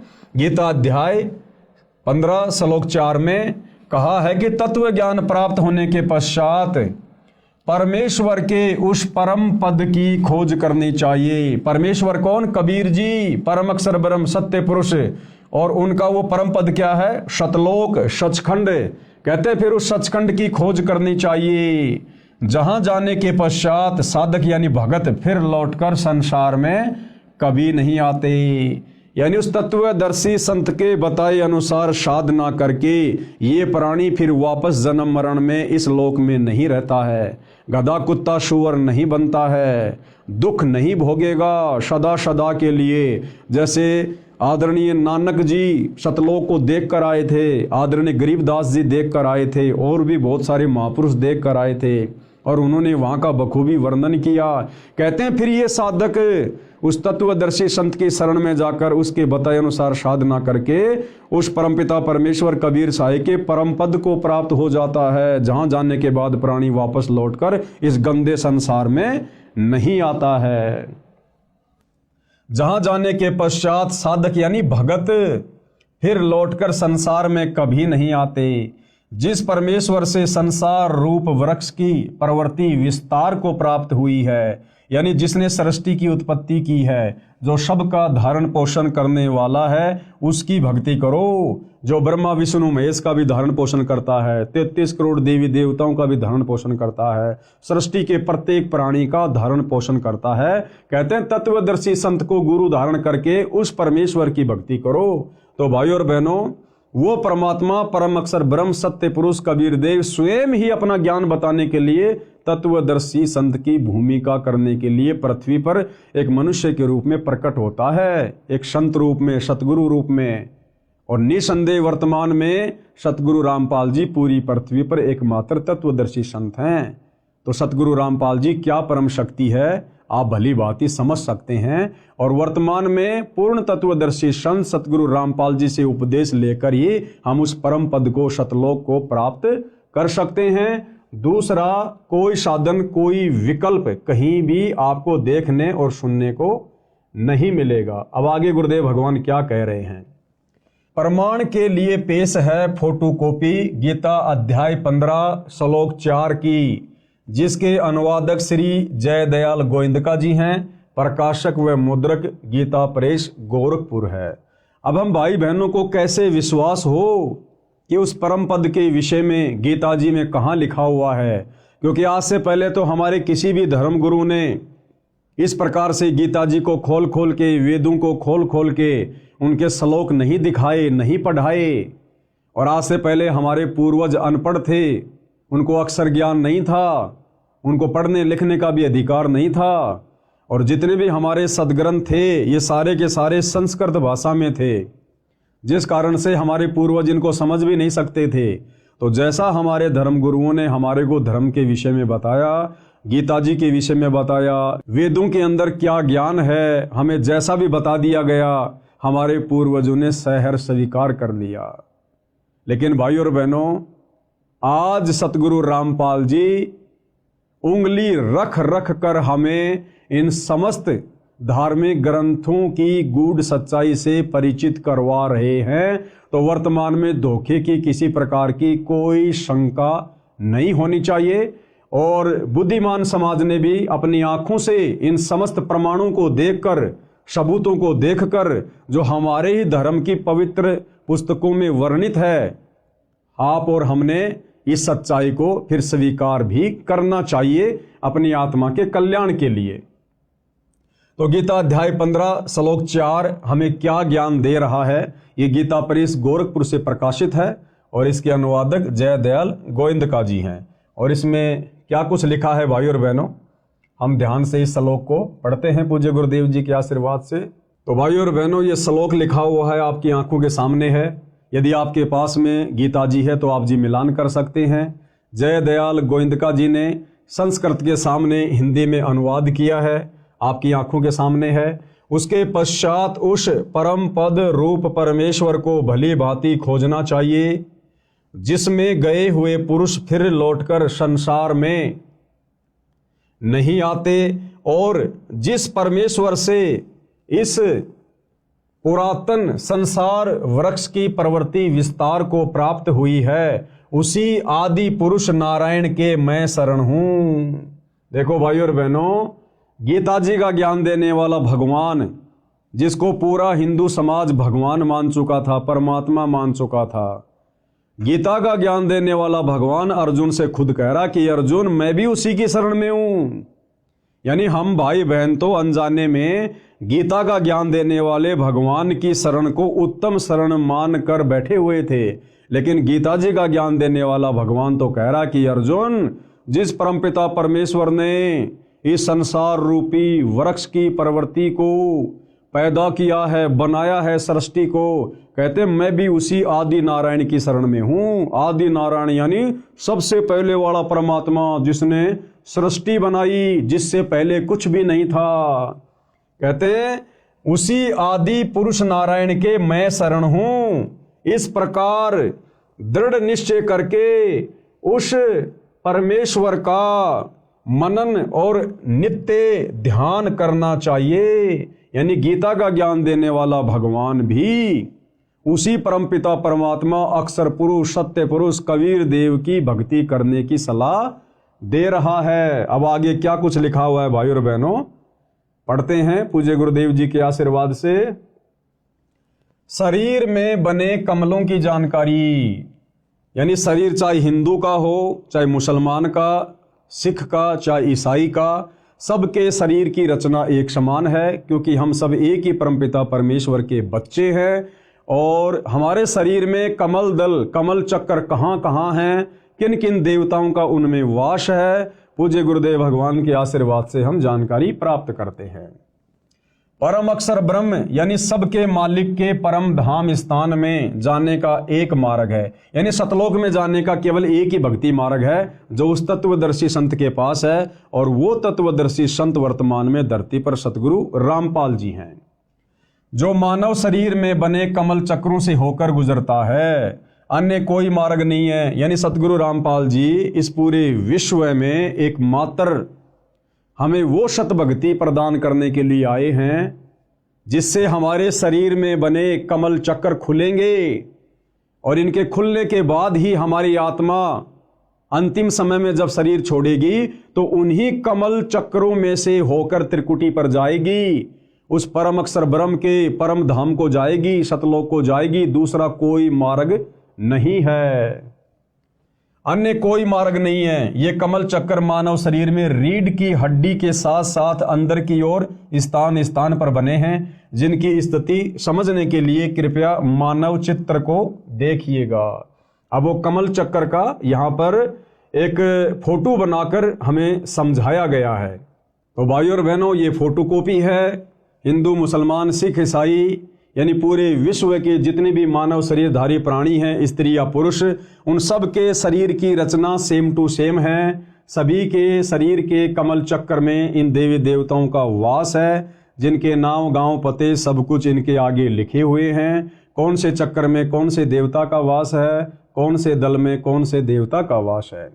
शरीर पिंड में बने कमल चक्रों के चित्र। अब हम इसको आगे पढ़ते हैं। आप देख रहे हैं यह चित्र, इसमें प्रत्येक कमल की स्थिति स्पष्ट की है। प्रत्येक कमल में प्रवेश द्वार है जो बंद रहता है।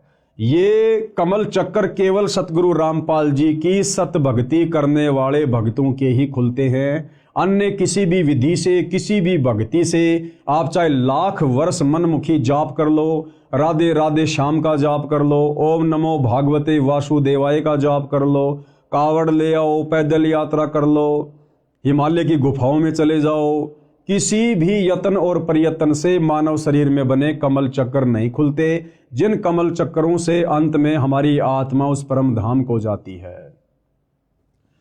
इस प्रकार की स्थिति प्रत्येक मानव स्त्री पुरुष के शरीर में है।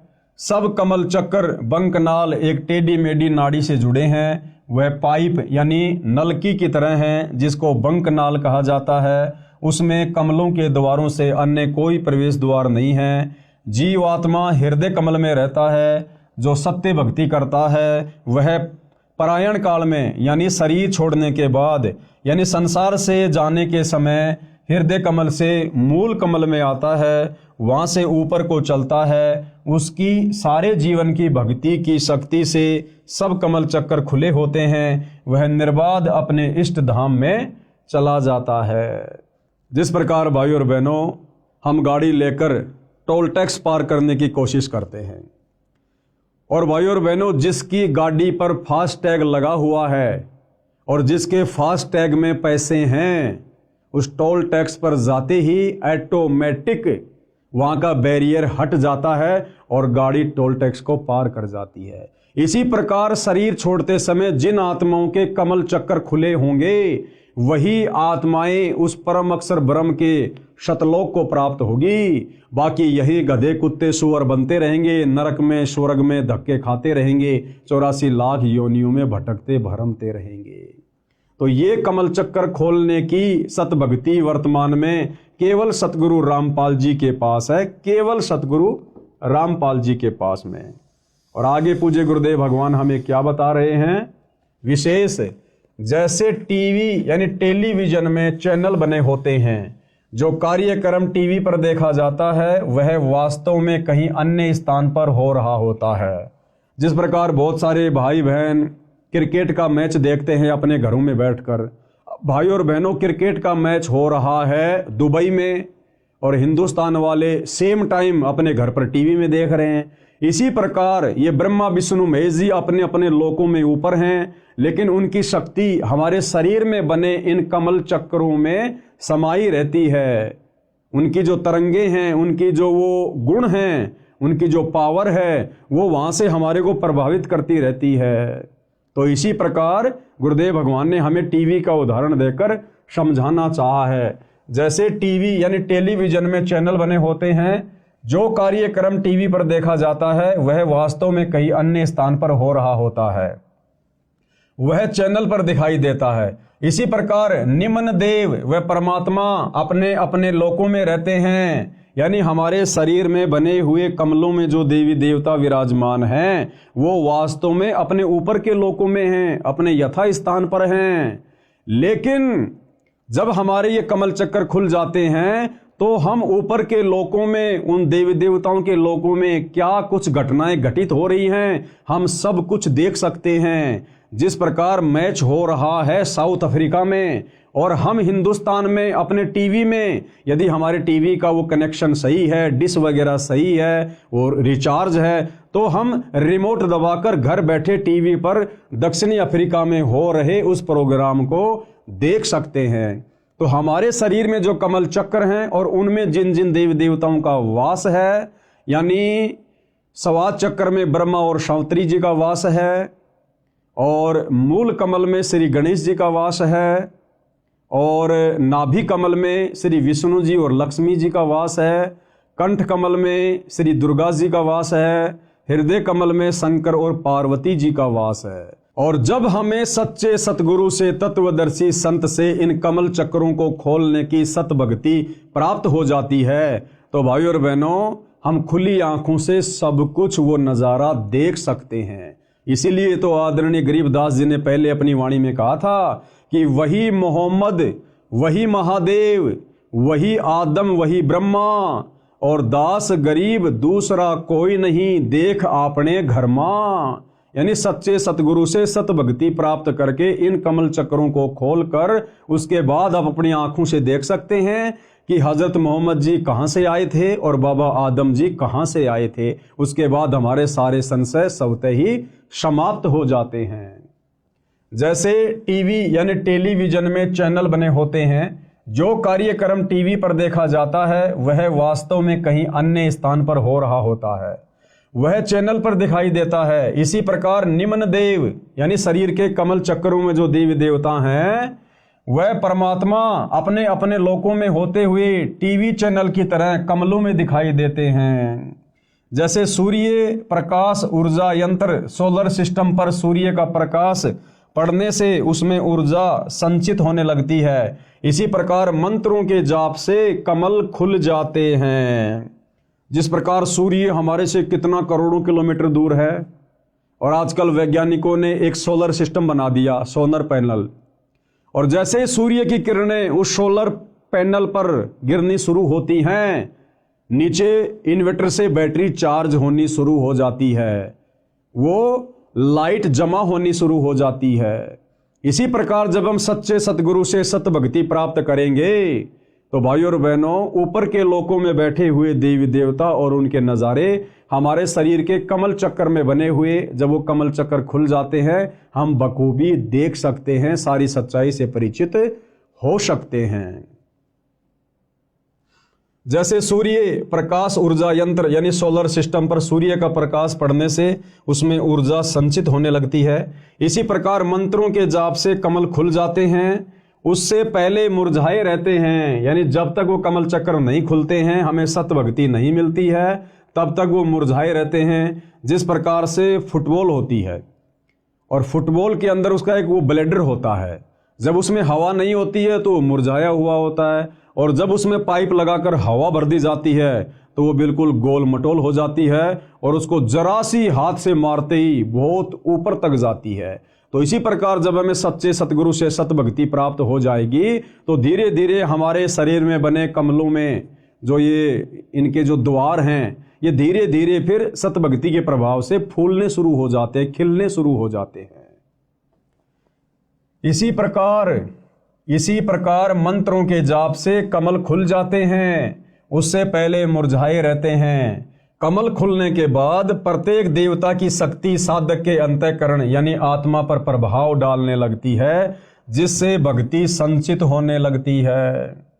संत गरीबदास जी ने सूक्ष्म वेद में बताया है, उसमें कहा है कि तीनों देवता कमल बसें ब्रह्मा विष्णु महेश, प्रथम इनकी वंदना सुन सतगुरु उपदेश। यानी सबसे पहले जो सच्चा सतगुरु होता है वो इन्हीं कमल दलों में बैठे देवी देवताओं के सत मंत्र देता है, सत भक्ति देता है। जो तीनों लोकों के स्वामी हैं, ब्रह्मा विष्णु महेश है, साथ में गणेश जी हैं, दुर्गा जी हैं, सतगुरु रामपाल जी, सबसे पहले शरीर में बने कमल दल इनको खोलने के लिए इन्हीं देवी देवताओं की सत भक्ति वाले सत मंत्र देते हैं, जिनके प्रभाव से मात्र 4 महीने में हमारे कमल चक्रों के द्वार खुलने शुरू हो जाते हैं। ये कमल चक्र खिलने शुरू हो जाते हैं, दूसरा कोई तरीका धरती पर नहीं है। और कहते हैं उसके बाद फिर आगे सतगुरु के उपदेश सुनते रहना, सतगुरु के सत्संग सुनते रहना। उसके बाद फिर हमें पता चलेगा कि ब्रह्मा विष्णु महेश की भक्ति तो बहुत ही निम्न स्तर की है, ये तो शुरुआती भक्ति है, इसके ऊपर तो और बहुत सारी परम शक्तियां हैं। फिर आगे हमें सतगुरु रामपाल जी से उनके भी सत भक्ति मंत्र मिलेंगे, उनके द्वार खोलने के भी मंत्र मिलेंगे, और जब हमें सारी प्रोसीजर मिल जाएगी तब हम उस परमपिता परमेश्वर परम अक्षर ब्रह्म के परम धाम में जाएंगे, शतलोक में जाएंगे। तीनों देवता कमल बसै ब्रह्मा विष्णु महेश, यानी मुसलमान सिख ईसाई जैनी बौद्ध सबके शरीर में इन देवी देवताओं का वास है। और प्रथम इनकी वंदना यानी सतगुरु जो मंत्र देगा उस आधार से हमने इनकी वंदना करनी है, इनकी पूजा नहीं करनी। पूजा तो केवल एक परमपिता परमात्मा की करनी है, लेकिन सतगुरु हमें जो प्रोसीजर देगा यहाँ से पार होने की, उसमें शुरुआती प्रोसीजर है ब्रह्मा विष्णु महेश की साधना करना, इनकी भक्ति करना, और पूजा हमने साथ साथ में परम अक्षर ब्रह्म की ही करनी पड़ेगी। प्रथम इनकी वंदना, फिर सुन सतगुरु उपदेश, फिर आगे का ज्ञान सतगुरुदेव जी बताते हैं। अर्थात श्री ब्रह्मा जी, श्री विष्णु जी तथा श्री शिव जी तीनों देवता हमारे शरीर में बने कमल दलों यानी कमल चक्रों में बसे निवास करते हैं। इसलिए सर्वप्रथम साधना स्तुति इनकी करनी होती है। इनसे ऊपर की साधना तत्वदर्शी संत यानी सतगुरु से सुनो, फिर सुन सतगुरु उपदेश। आगे क्या कह रहे हैं पूज्य गुरुदेव भगवान? अब सुनो सतगुरु के द्वारा बताई नीचे व ऊपर की साधना का ज्ञान। सबसे पहले हमारे मनुष्य शरीर में, चाहे स्त्री का हो या पुरुष का हो, उसमें कौन से कमल चक्र कहाँ हैं, उन कमल चक्रों में किन किन देवताओं का या देवियों का वास है, अब ये विस्तार से समझाया जा रहा है, बताया जा रहा है। नंबर 1, मूल कमल। इसको मूल कमल कहो चाहे मूल चक्र कहो। मूल कमल में देवता श्री गणेश जी का निवास है। चाहे हिंदू का शरीर हो चाहे मुसलमान का, विश्व में जितने भी मानव शरीरधारी स्त्री पुरुष हैं, उन सब के शरीर की रचना एक समान है। तो मूल कमल में देवता श्री गणेश जी का निवास है। इसकी 4 पंखुड़ियां हैं। इसके प्रवेश द्वार को खोलने का एक मंत्र है, जो श्री गणेश जी की साधना करने का मूल मंत्र है, जिससे श्री गणेश जी तुरंत फल देने लगता है। जीव आत्मा के लिए प्रवेश द्वार खोल देता है। फिर आत्मा स्वाधिष्ठान चक्र यानी स्वाद चक्र की ओर चलती है, क्योंकि जीव आत्मा को उस लोक में जाना है जिसमें परमात्मा रहता है, जहां जाने के पश्चात भगत यानी साधक लौटकर संसार में नहीं आता है। फिर दूसरे नंबर का चक्र है स्वाद कमल या स्वाद चक्र। इसको स्वादिष्टान कमल चक्र भी कहा जाता है। इस कमल की 6 पंखुड़ियां हैं। श्री ब्रह्मा जी तथा उनकी पत्नी सावित्री जी का निवास है। स्वाद चक्र में किन किन देवी देवताओं का वास है? श्री ब्रह्मा जी का और उनकी पत्नी श्री सावित्री जी का। इसके द्वार को खोलने का मंत्र है, जिसकी साधना यानी जाप करने से यह द्वार ब्रह्मा जी खोल देते हैं। जीवात्मा फिर ऊपर को नाभि कमल की ओर चलती है। अब भाइयों और बहनों, जब तक हमें इन देवी देवताओं के सच्चे भक्ति मंत्र नहीं मिलेंगे, तब तक ये अपना द्वार जीव आत्मा को आगे जाने के लिए खोलकर नहीं देते हैं। जिस प्रकार भाइयों और बहनों, हम भैंसे को कितना ही भैंसा भैंसा कहें, वो हमारी तरफ पलटकर देखता भी नहीं है। लेकिन उस भैंसे का एक मूल मंत्र है, उसको धीरे से कह दो उड़ रही, तुरंत पलट के देखेगा कहां से आवाज आई। जिस प्रकार एक कुत्ता होता है, हम उसको कितना ही कहें कुत्ता कुत्ता, एक कुत्ता ले रोटी, एक कुत्ता, वो कुत्ता बिल्कुल नहीं देखता। लेकिन उसका एक बीज मंत्र है, धीरे से उसको कह दो त्योल त्योल या तुरंत देखेगा वो कुत्ता, क्योंकि उस वाणी से वो प्रभावित होता है, आकर्षित होता है कि मुझे कौन पुकार रहा है। इसी प्रकार भाइयों और बहनों, वर्तमान में पूरा का पूरा हिंदू समाज, मुसलमान समाज, सिख और ईसाई समाज, इनके धर्म गुरुओं ने जैसे भी शास्त्र विरुद्ध साधना इन भाई बहनों को दी हुई है, इस साधना से हमारे शरीर में बने कमल चक्रों में इन देवी देवताओं के द्वार नहीं खुल सकते। खाली राधे राधे बोलने से, हरे रामा हरे कृष्णा करने से, जय गणेश देवा करने से, ओम जय जगदीश हरे करने से, ये तो इनके नाम है। जैसे भैंसे को भैंसा भैंसा को नहीं देखेगा, कुत्ते को कुत्ता कुत्ता को नहीं देखेगा, इसी प्रकार आप इन देवी देवताओं के कितने भी नाम जपो, ये आपकी तरफ ध्यान भी नहीं देंगे। परंतु इन देवी देवताओं को पुकारने के, इनको आकर्षित करने के कुछ मूल मंत्र हैं, बीज मंत्र हैं, जो केवल वर्तमान में धरती पर सतगुरु रामपाल जी के पास हैं। और जब हम उन मंत्रों का जाप करेंगे तो ये हमारे लिए वो द्वार भी खोल देंगे, और ये हमारी हर आवश्यकता को परमपिता परमेश्वर जी के आशीर्वाद से पूरा करेंगे, पूरा। तीसरा है नाभि कमल, नाभि चक्र। इसकी 8 पंखुड़ियां हैं। इसमें श्री विष्णु जी तथा इनकी पत्नी श्री लक्ष्मी जी का निवास है। इसका द्वार भी बंद रहता है। इसे खोलने का भी एक मंत्र है, जिसका जाप करना होता है, जो इन देव देवी को शीघ्र प्रभावित यानी प्रसन्न कर देता है। ये भी जीवात्मा के लिए द्वार खोल देते हैं। फिर जीवात्मा हृदय कमल की ओर ऊपर को चलती है। चौथे नंबर पर है हृदय कमल, हृदय चक्र। इसकी 12 पंखुड़ियां हैं। इसमें श्री शिव जी तथा इनकी पत्नी श्री पार्वती जी का निवास है। इसका द्वार भी बंद रहता है। इस द्वार को खोलने का एक मंत्र का जाप करना पड़ता है। यह मंत्र इन देव देवी को विशेष आकर्षित करता है। ये प्रसन्न होकर मार्ग दे देते हैं। फिर आत्मा ऊपर को कंठ कमल की ओर चलती है। पांचवा चक्र है कंठ कमल। इसकी 16 पंखुड़ियां हैं। इसमें श्री देवी दुर्गा जी यानी अष्टंगी का निवास स्थान है।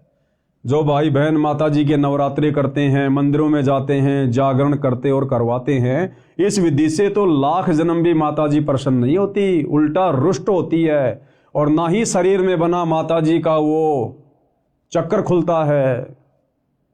वो कैसे खुलेगा? वो वास्तविक मंत्र क्या है जिसका जाप करने से माता जी शीघ्र हमें लाभ देती है, हमारे ऊपर प्रसन्न होती है, हमारी आत्मा के कल्याण के लिए, मोक्ष के लिए अपने उस द्वार को, चक्कर को खोल देती है। वो मंत्र आज पूरी पृथ्वी पर केवल सतगुरु रामपाल जी के पास है, जिन मंत्रों का हम लाखों की संख्या में उनके भगत रोजाना सुमरण करते हैं। इसका भी द्वार बंद रहता है। इसको खोलने का भी एक मंत्र है जिसका जाप करना होता है, जिससे वश होकर, आकर्षित होकर यानी प्रसन्न होकर श्री देवी जी यानी दुर्गा जी जीवात्मा के लिए द्वार खोल देती है। फिर जीवात्मा ऊपर को, आगे को त्रिकुटी कमल की ओर चलती है। फिर कौन से कमल की यात्रा करती है जीवात्मा? त्रिकुटी कमल की। नंबर 6 त्रिकुटी कमल। त्रिकुटी कमल या चक्र, इसकी 2 पंखुड़ियां हैं। एक का रंग काला है, दूसरी का सफेद है। सफेद में परम अक्षर ब्रह्म यानी कबीर देव संत रूप में विराजमान है, यानी सतगुरु रूप में विराजमान है, सतगुरु उपाधि है। काले रंग वाली में काल ब्रह्म भी संत रूप में विराजमान है। वह भी परम अक्षर ब्रह्म जैसा रूप धारण करता है ताकि जीवों को भ्रमित करके अपने जाल में रख सके। इस स्थान पर पहुंचने के पश्चात जीवात्मा समझो ऐसी स्थिति में पहुंच जाती है जैसे कोई विदेश गया हो और स्वदेश लौटने के लिए एयरपोर्ट यानी हवाई अड्डे पर पहुंच जाता है। वहां से जहां जहां जाना होता है उसको उसी वायुयान में बैठा दिया जाता है। यहां से सीधा जीवात्मा को धर्मराय यानी न्यायाधीश यानी तीनों लोकों में जो सबका अकाउंट करता है, न्यायाधीश जिसको धर्मराय धर्मराज भी कहते हैं, उसकी दरगाह यानी न्यायालय में यानी उसके ऑफिस में ले जाया जाता है। वहां सबका धर्म कर्मों व पाप कर्मों का हिसाब लेखा जोखा होता है। इसके बाद जैसे कोई श्री विष्णु जी का भगत है उसको विष्णु जी के लोक में भेजा जाता है। जो श्री शिव जी का उपासक है उसे शिव जी के लोक में भेजा जाता है। जो अन्य देवता का पुजारी है उसे उसके पास भेजा जाता है। जो माता श्री देवी दुर्गा जी का साधक यानी भगत है, साधिका है, उसे श्री देवी जी के लोक में भेजा जाता है। अन्य जो पापी हैं उनको नरक या अन्य प्राणियों के शरीरों में भी कर्मानुसार भेज दिया जाता है। और जिन लोगों ने खाली ब्रह्मा विष्णु महेश तक की साधना की, माता जी तक की साधना की, वो भाई और बहनों उनके लोकों में कब तक रहेंगे? जब तक उन्होंने मनुष्य जन्म में रहकर जैसा भी दान पुण्य किया, धर्म किया, भक्ति की, जितनी उन्होंने अपनी भक्ति वाली बैटरी चार्ज की, तब तक ही वो आत्माएं श्री ब्रह्मा के लोक में, श्री विष्णु के लोक में, श्री शिव जी के लोक में, गणेश जी के लोक में, माता जी के लोक में थोड़े बहुत समय के लिए रह सकते हैं। और जैसे उनकी भक्ति समाप्त होगी, दान धर्म की कमाई समाप्त होगी, उसी समय उनको वहाँ से उनकी मृत्यु करके नरक में पटक दिया जाएगा। फिर 84 लाख योनियों में डाल दिया जाएगा। फिर इस पृथ्वी पर कभी उनको मनुष्य जन्म प्राप्त होगा। और ये चक्कर भाइयों और बहनों जब तक हमें सच्चा सतगुरु तत्वदर्शी संत नहीं मिलता है तब तक असंख्य युगों से अनवरत बार बार चलता रहता है, जिसको जन्म और मरण की प्रक्रिया कहते हैं। 7वां कमल है सहस्त्र कमल। इस कमल की 1000 पंखुड़ियां हैं। इनमें काल ब्रह्म, कौन है ये काल ब्रह्म? जब आप सृष्टि रचना पढ़ेंगे सतगुरु रामपाल जी के मुख से इस पुस्तक में या यूट्यूब पर वीडियो देखकर, तो आपको पता चलेगा कि ये काल ब्रह्म कौन है जो सहस्त्र कमल चक्कर में रहता है। यही है वास्तव में सारे फसाद की जड़, जिसने हम सबको सतलोक से यहाँ नीचे पटक दिया अपने जाल में फंसाकर। ये दुर्गा का पति है ये काल ब्रह्म, ये ब्रह्मा विष्णु महेश का ये पिताजी है काल ब्रह्म, जो यहाँ सबको भ्रमित करके रखता है। तो ये कहाँ रहता है? इस शरीर में बने इन कमलों में। ये सहस्त्र कमल चक्कर में रहता है। इस कमल की 1000 पंखुड़ियां हैं। इसमें काल ब्रह्म यानी ज्योति निरंजन का निवास है। इस काल ब्रह्म को ज्योति निरंजन भी कहते हैं, जो ब्रह्मा विष्णु महेश का पिता है, दुर्गा का पति है। यह कमल ब्रह्मलोक का चैनल है। ब्रह्मलोक में जाने का प्रवेश द्वार ब्रह्मरंध्र कहलाता है। ये भी बंद रहता है। इसको खोलने का 2 अक्षर का मंत्र है, उसका जाप करना होता है। और ये 2 अक्षर का जाप भाई और बहनों, जिसको सतनाम भी कहते हैं, ये आज वर्तमान में इस पृथ्वी पर केवल सतगुरु रामपाल जी के पास है। और यदि किसी अन्य ने उनसे उपदेश लेकर मनमुखी रूप से आगे देना भी शुरू कर दिया होगा तो वो कार्य नहीं करेगा, क्योंकि इस मंत्र को देकर जाप करवाने के अधिकारी केवल सतगुरु रामपाल जी हैं। और अधिकारी से उपदेश लिए बिना यदि आप इस मंत्र का मनमुखी रूप से जाप करेंगे, ये उल्टा आपको रिएक्शन देगा, आपको पॉजिटिव दिशा में लेकर नहीं जाएगा। विशेष संपूर्ण अध्यात्म ज्ञान न होने के कारण साधक यानी भगत ओम नाम का जाप विधि से नहीं करता है। यानी इस ब्रह्म की जो साधना है उसकी भी एक विधि है, इसकी साधना की भी कुछ मर्यादाएं हैं, और ये मर्यादा केवल सतगुरु रामपाल जी बताएंगे। इस कारण से उसे देवलोक प्राप्त होता है। यानी ओम नाम का जाप करने वाला काल ब्रह्म के ब्रह्मलोक में जाता है। लेकिन ओम नाम के जाप की वास्तविक विधि क्या है, नियम और मर्यादा क्या है, ये पता ना होने के कारण ओम नाम का जाप करने वाला भी देवी देवताओं के ही लोक में चला जाता है, उस काल ब्रह्म के ब्रह्मलोक तक नहीं पहुंच पाता है। इस कारण से उसे देवलोक प्राप्त होता है। जैसे ओम नमः शिवाय, ओम भागवते वासुदेवाय नमः आदि आदि जाप करते हैं। अकेला ओम नाम से भी ब्रह्मरंध्र नहीं खुलता, यह सत्य नाम से खुलता है। सतनाम 2 अक्षर का है। ब्रह्मरंध्र न खुलने के कारण उसको विष्णु लोक में या शिव लोक में भेजा जाता है, क्योंकि ओम नाम का जाप करने वाले इसका तड़का अपने इष्ट देव के मंत्र के साथ अवश्य लगाते हैं। जैसे ऊपर 2 मंत्र लिखे हैं, फिर पृथ्वी पर राजा बनाया जाता है, फिर पशु योनि में जाता है। इससे आगे 2 कमल और हैं, नंबर 8 अष्टदल कमल और नंबर 9 शंख कमल। इनका विवरण नहीं लिखूंगा, गुरुदेव भगवान कह रहे हैं अब 8वें अष्टदल कमल का और 9वें शंख कमल का वर्णन यहां इस पुस्तक में नहीं लिखूंगा। यह रहस्य उपदेशी को समझाया जाता है। ये रहस्य, ये जानकारी केवल उन्हीं को प्राप्त है जो सतगुरु रामपाल जी से उपदेश लेकर भक्ति करते हैं, क्योंकि यह गुप्त मंत्र है, गुप्त जानकारी है। यह रहस्य उपदेशी को समझाया जाता है। उपरोक्त सब कमल चक्रों को खोलने के जो मंत्र हैं वे केवल दास यानी लेखक रामपाल दास के पास हैं, यानी सतगुरु रामपाल जी के पास हैं। मोक्ष के इच्छुक प्रत्येक मानव को इन कमलों को खोलकर ही मोक्ष प्राप्त होता है। दूसरा कोई तरीका धरती पर नहीं है, चाहे मनमुखी साधना शंकराचार्य जी से लेकर करते रहिए। कमल चक्रों को 2 विधि से खोला जाता है। हमारे शरीर में बने कमल चक्र किन 2 विधियों से खोले जाते हैं उसका गुरुदेव भगवान वर्णन कर रहे हैं। नंबर 1 ध्यान समाधि का अभ्यास करके हठ योग मार्ग से। और ये जो साधना है भाई और बहनों, ध्यान समाधि वाली, हठ योग वाली, तप वाली, ये चारों वेदों और गीता जी के विपरीत है। इस विधि को अपनाने से भी साधक को पूर्ण मोक्ष नहीं मिलता है। ये विधि अति कठिन है, आम आदमी इस विधि को नहीं कर सकता। एक जीवन में 1 या 2 कमल चक्कर खुल पाते हैं। इसके विषय में पूरी जानकारी नहीं होने से साधक यानी भगत उसी एक कमल चक्कर में आसक्त होकर वहां का नज़ारे देखने लग जाता है। कुछ सिद्धियां प्राप्त हो जाती हैं, उन्हीं से प्रसिद्धि प्राप्त करके जीवन नष्ट कर जाता है। दूसरी विधि क्या है इन शरीर में बने कमल चक्रों को खोलने की? नाम के जाप से। दूसरी विधि क्या है? मंत्र जाप से, नाम जाप से।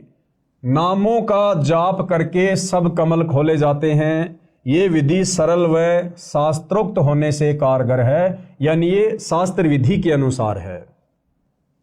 इस विधि को आम आदमी आसानी से कर सकता है। ये कार्य करते करते भी की जा सकती है, यानी मंत्रों का जाप अपना दैनिक कार्य करते करते भी किया जा सकता है। जो सूक्ष्म वेद में बताया है, गरीबदास जी ने कहा है, नाम उठत नाम बैठत नाम सोवत जागबे, नाम खाते नाम पीते नाम सेती लागबे। यानी ये विधि शास्त्रों के अनुसार भी है, ये विधि सहज भी है और ये विधि अंत में कारगर भी है।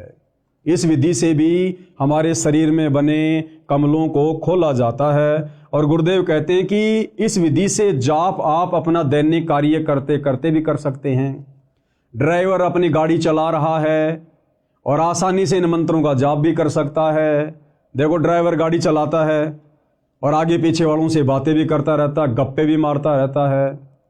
इसी प्रकार वो गप्पे ना मारकर, इधर उधर की बातें ना करके सच्चे सतगुरु से उपदेश लेकर इन मंत्रों का वो स्मरण भी कर सकता है अपने मनी मन में, या धीरे धीरे बोलकर, और अपनी गाड़ी भी चला सकता है। जैसे बहुत सारे भाई बहन गाड़ी चलाते रहते हैं, साथ में धीरे धीरे गाने वाने भी गाते रहते हैं। तो गाने वाने ना गाकर सच्चे सतगुरु से इन मंत्रों का उपदेश लेकर अपनी गाड़ी भी चलाओ, अपने मंत्रों का भी जाप करो। इसलिए कहते हैं, नाम उठत नाम बैठत नाम खाते नाम सोते, यानी इन मंत्रों का हम दैनिक कार्य करते करते बड़ी आसानी से जाप कर सकते हैं और हर प्राणी इस विधि से भक्ति आसानी से कर सकता है। नाम उठत नाम बैठत नाम सोवत जागरे, नाम खाते नाम पीते नाम सेती लागबे।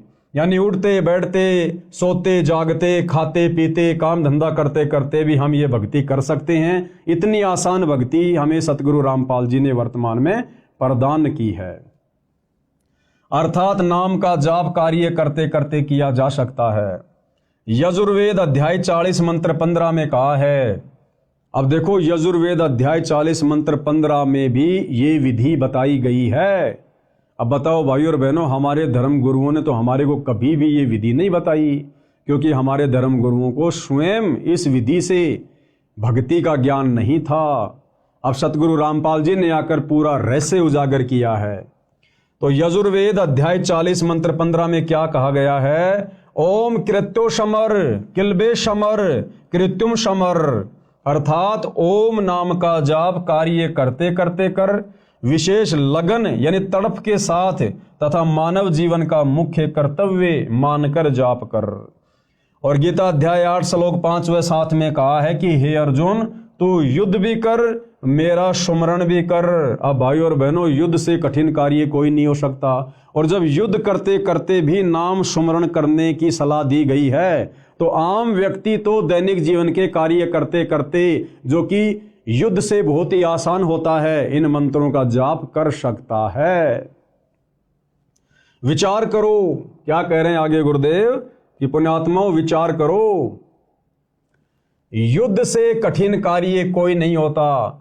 भक्ति उस दौरान भी की जानी चाहिए, अर्थात साधना नाम जाप वाली कारगर है।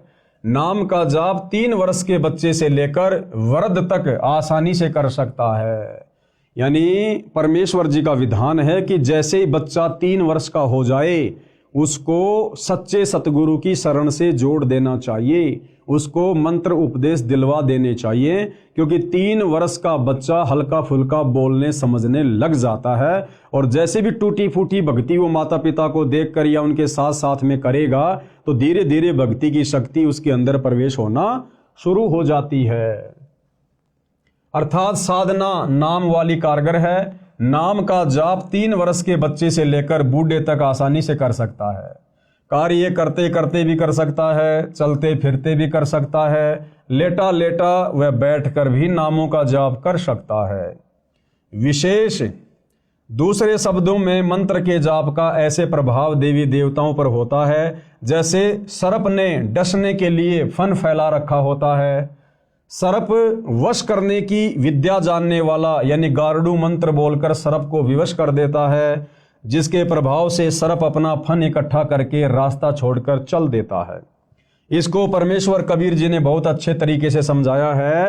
कबीर जैसे फनपति यानी सर्प, जैसे फनपति मंत्र सुन राखे फन सकोड़, ऐसे बीरा मेरे मंत्र नाम से काल ब्रह्म लेवे मुंह मोड़।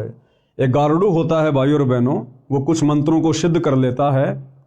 और जो सर्प होता है अपना फन उठाकर जब किसी को डसने की स्थिति में होता है तो गारुड़ जब उस मंत्र का बार बार जाप करता है तो सर्प के ऊपर उन मंत्रों का इतना प्रभाव होता है कि विवश होकर वो फणपति सर्प भी अपने फन को समेटकर और दूसरे रास्ते निकल लेता है। इसी प्रकार जब हम सतगुरुदेव भगवान के द्वारा दिए गए इन शतभक्ति मंत्रों का जाप करते हैं तो मोक्ष मार्ग में सबसे बड़ी बाधा जो ये काल ब्रह्म है, ज्योति निरंजन है, ये भी विवश हो जाता है हमारे को सतलोक का रास्ता देने के लिए।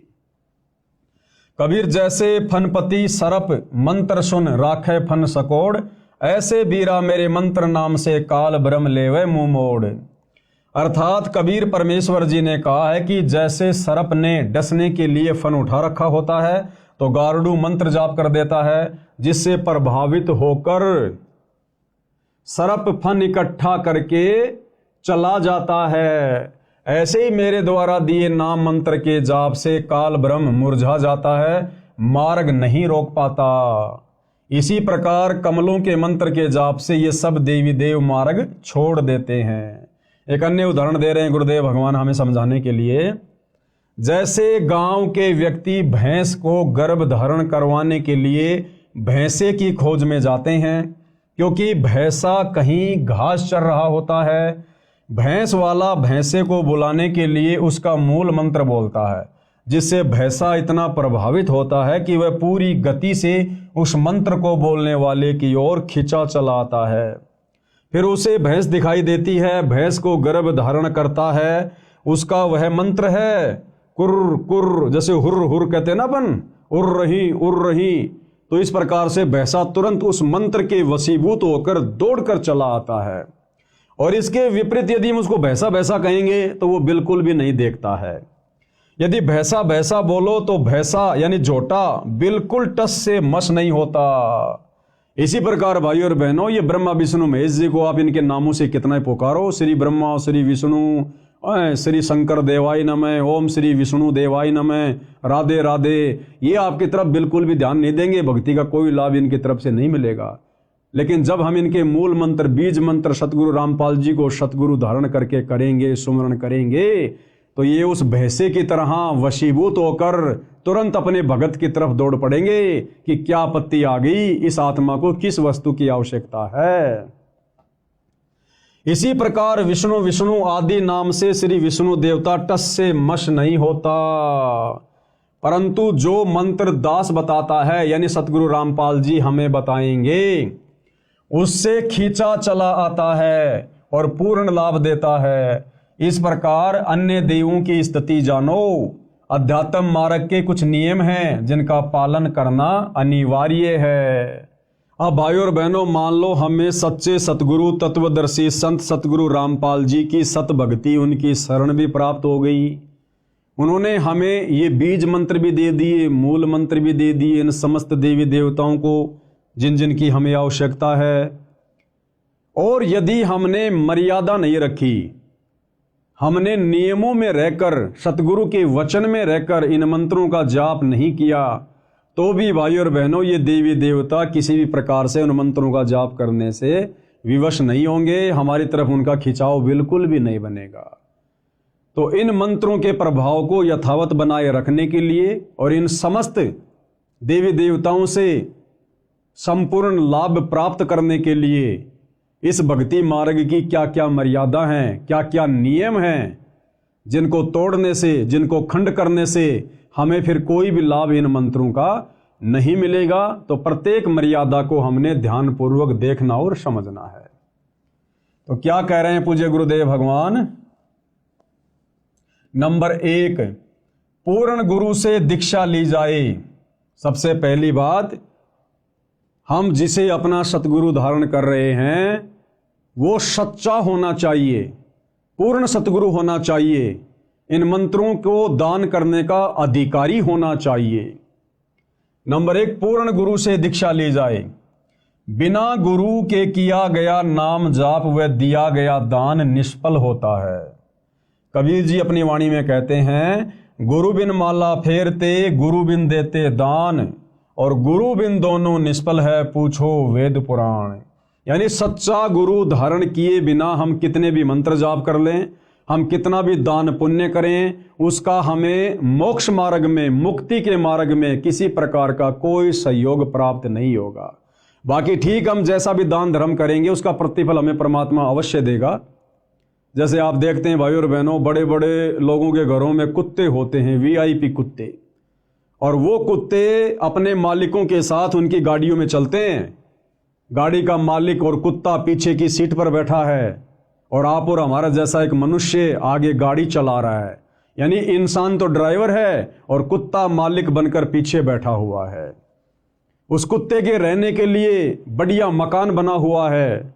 वेटनरी डॉक्टर महीने में, सप्ताह में एक बार उसको चेक करने आता है। गर्मी में उस कुत्ते के लिए एसी की सुविधा है, सर्दियों में हीटर की सुविधा है, और हर प्रकार से उसको नहलाया जाता है, हर प्रकार से उसकी देख रेख की जाती है। अब भाइयों और बहनों, वो कुत्ते वाली आत्मा कौन है? जो सुविधा वर्तमान में 80% मानव शरीरधारी स्त्री पुरुषों को प्राप्त नहीं है, वो सुविधा उस कुत्ते के शरीर में उस प्राणी को प्राप्त है। क्यों? क्योंकि वो कुत्ते वाली जीव आत्मा वही है जिसका पहले मनुष्य शरीर था, स्त्री या पुरुष का, और उसने बहुत सारा दान धर्म किया, उसने मंत्रों का जाप भी किया, भंडारे भी किए, कंबल भी बांटे, परंतु उसने सच्चा सतगुरु नहीं बनाया। उसने सच्चा सतगुरु धारण करके उन मंत्रों का जाप नहीं किया, दान पुण्य नहीं किया, बिना गुरु के भक्ति करता रहा, दान पुण्य करता रहा। तो बिना गुरु के भक्ति करने से, दान पुण्य करने से उसको मनुष्य जन्म प्राप्त नहीं हुआ। और उस दान पुण्य के प्रतिफल में, क्योंकि वो तो भगवान देता है, किसी का रखता नहीं है, उस दान पुण्य के प्रतिफल में उसको अगला जन्म मिल गया कुत्ते का, और बड़े सेठ के घर में मिल गया। तो जो उसने मनुष्य जन्म में दान पुण्य किया था, उसका प्रतिफल उस सेठ के घर में कुत्ते के रूप में जन्म प्राप्त करके वो कुत्ता उठा रहा है। अगर वो भली आत्मा जब मनुष्य शरीर में था और जो दान पुण्य धर्म वो कर रहा था, अगर साथ में गुरु भी धारण कर लेता तो उसको मनुष्य जन्म भी मिलता और सारी की सारी वो सुविधा मिलती। अब तो वो उस कुत्ते के जन्म में अपनी पूर्व जन्म की भक्ति कमाई खा रहा है। अगला जन्म उसका हो गया सूअर का। बताओ फिर उसको कौन गाड़ियों में घुमाएगा, कौन उसकी देख रेख करेगा, कौन उसको नहलाएगा? फिर वो लक 84 योनियों में चला जाएगा। तो कबीर जी हमें समझाते हैं कि गुरु बिन माला फेरते, यानी गुरु धारण किए बिना जो व्यक्ति मंत्र जाप करता है, और गुरु बिन देते दान, गुरु धारण किए बिना जो व्यक्ति दान पुण्य करता है, गुरु बिन दोनों निष्फल हैं, उनका कोई यूज नहीं होगा। भाई पूछो वेद पुराण, हमारे धर्मशास्त्र भी इस बात की गवाही दे रहे हैं। अर्थात कबीर जी ने कहा है कि गुरु बिन नाम सुमरण करना व दान देना व्यर्थ है।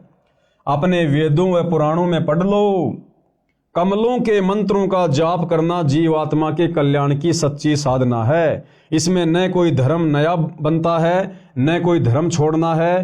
किसी भी धर्म का मानव, स्त्री पुरुष इस साधना को कर सकता है। यानी सतगुरु रामपाल जी हमें क्या समझाना चाह रहे हैं कि जो साधना अब आपको वर्तमान में दी जाएगी, यदि आप इस ज्ञान को समझकर उनकी शरण में आते हैं, तो इस साधना को करते समय आपने ना तो अपना कोई धर्म बदलना है, ना आपने अन्य कोई पाखंड और आडंबर करना है। हमने केवल अपनी साधना को चेंज करना है। भले आप वर्तमान में मुसलमान धर्म में हैं, हिंदू धर्म में, सिख और ईसाई धर्म में हैं, आपने वो धर्म वर्म नहीं छोड़ना, कुछ नहीं छोड़ना। आपने केवल साधना का स्वरूप चेंज करना है। हम जो पहले शास्त्र विरुद्ध साधना कर रहे थे, मनमुखी साधना कर रहे थे, मनमुखी मंत्रों का जाप कर रहे थे, अब हमने अपनी उस साधना को शास्त्र अनुकूल करना है, सच्चे सतगुरु को धारण करके। और फिर जो जो नियम और मर्यादा है हमने उनका पालन करना है। फिर हिंदू हिंदू बना रहो, मुसलमान मुसलमान बना रहो, नो ऑब्जेक्शन। हमने केवल साधना चेंज करनी है, धर्म वरम कुछ भी चेंज नहीं करना, क्योंकि धर्म तो असल में फिर हमें समझ में आएगा कि कोई है ही नहीं, केवल एक मानव धर्म है। कमल के मंत्रों का जाप करना जीव आत्मा के कल्याण की सच्ची साधना। कैसे? इसको हम ध्यान से पढ़ेंगे। इसमें न कोई धर्म नया बनता है, न कोई धर्म छोड़ना है। किसी भी धर्म का मानव, स्त्री या पुरुष इस साधना यानी भक्ति को कर सकता है। वर्तमान में अधिकतर हिंदू समाज का कहना है कि रामपाल दास हिंदू धर्म का विरोधी है। ये सबसे पहले लोगों के दिलो दिमाग में आता है कि भाई सतगुरु रामपाल जी तो हिंदू धर्म के विरोधी हैं, वे तो हमारे देवी देवताओं की पूजा छुड़वाते हैं। नहीं भाई, ये हमारी सबसे बड़ी गलत फहमी है। अरे देवी देवताओं की पूजा, ब्रह्मा विष्णु महेश की पूजा सतगुरु रामपाल जी भला कैसे छुड़वा सकते हैं? ब्रह्मा विष्णु महेश की पूजा से, गणेश जी की पूजा से, देवी दुर्गा जी की साधना से तो ये भक्ति शुरू होती है। और इन देवी देवताओं के मंत्रों का जाप तो हम भगत, हम सतगुरु रामपाल जी के फॉलोवर अंतिम श्वास तक करते हैं और करते रहेंगे, क्योंकि हमारे शरीर में इन देवी देवताओं का निवास है, इनका वास है। तो सतगुरु रामपाल जी देवी देवताओं की साधना भक्ति छुड़वाते नहीं हैं, बल्कि इन देवी देवताओं की वास्तविक भक्ति करवाते हैं। जो भक्ति सतयुग में समाप्त हो चुकी थी, जो वास्तविक सनातनी साधना सतयुग में आगे चलकर समाप्त हो चुकी थी, वो साधना सतगुरु रामपाल जी सही तरीके से करवाते हैं। उनके सत्संग सुनते रहिए, पुस्तकें पढ़ते रहिए, एक एक चीज बिल्कुल क्लियर होती चली जाएगी। तो गुरुदेव भगवान उन आत्माओं की शंका का समाधान कर रहे हैं जो लोग कहते हैं कि संत रामपाल जी तो देवी देवताओं की भक्ति छुड़वाते हैं। ऊपर आपको एक चित्र के माध्यम से समझा दिया गया है कि हमारे प्रत्येक स्त्री या पुरुष के शरीर में इन्हीं देवी देवताओं का वास है, और उनके कमल चक्कर खोलने के लिए हमने उनके मंत्रों का जाप करना है। तो सतगुरु रामपाल जी तो उन्हीं का जाप देते हैं शुरुआती भक्ति में, जिसको प्रथम मंत्र कहते हैं। तो वो छुड़वाते नहीं हैं, वो इनकी वास्तविक भक्ति साधना बताते हैं। वर्तमान में अधिकतर हिंदू समाज का कहना है कि रामपाल दास हिंदू धर्म का विरोधी है। श्री ब्रह्मा जी, श्री विष्णु जी तथा श्री शिव जी की भक्ति छोड़ने को कहता है। इस विषय में आप स्वयं विचार करें कि क्या श्री ब्रह्मा जी, श्री विष्णु जी तथा श्री शिव जी की साधना छुड़वाई है या शास्त्र अनुकूल भक्ति बताई है? तो भाइयों और बहनों, शास्त्र अनुकूल भक्ति बता रहे हैं सतगुरु रामपाल जी, तो छुड़वा नहीं रहे। आगे क्या कह रहे हैं पूज्य गुरुदेव भगवान, हमने ध्यान से पढ़ने की आवश्यकता है। सभी धर्मों के मानवों को कर्म फल तीनों देवता ही देते हैं। तीनों देवता ब्रह्मा विष्णु महेश जी, जितने भी मानव शरीरधारी स्त्री पुरुष हैं, जैसे भी वो भक्ति करते हैं, जैसे भी वो कर्म कुकर्म करते हैं, उनका फल ये तीनों देवता ब्रह्मा विष्णु महेश ही देते हैं।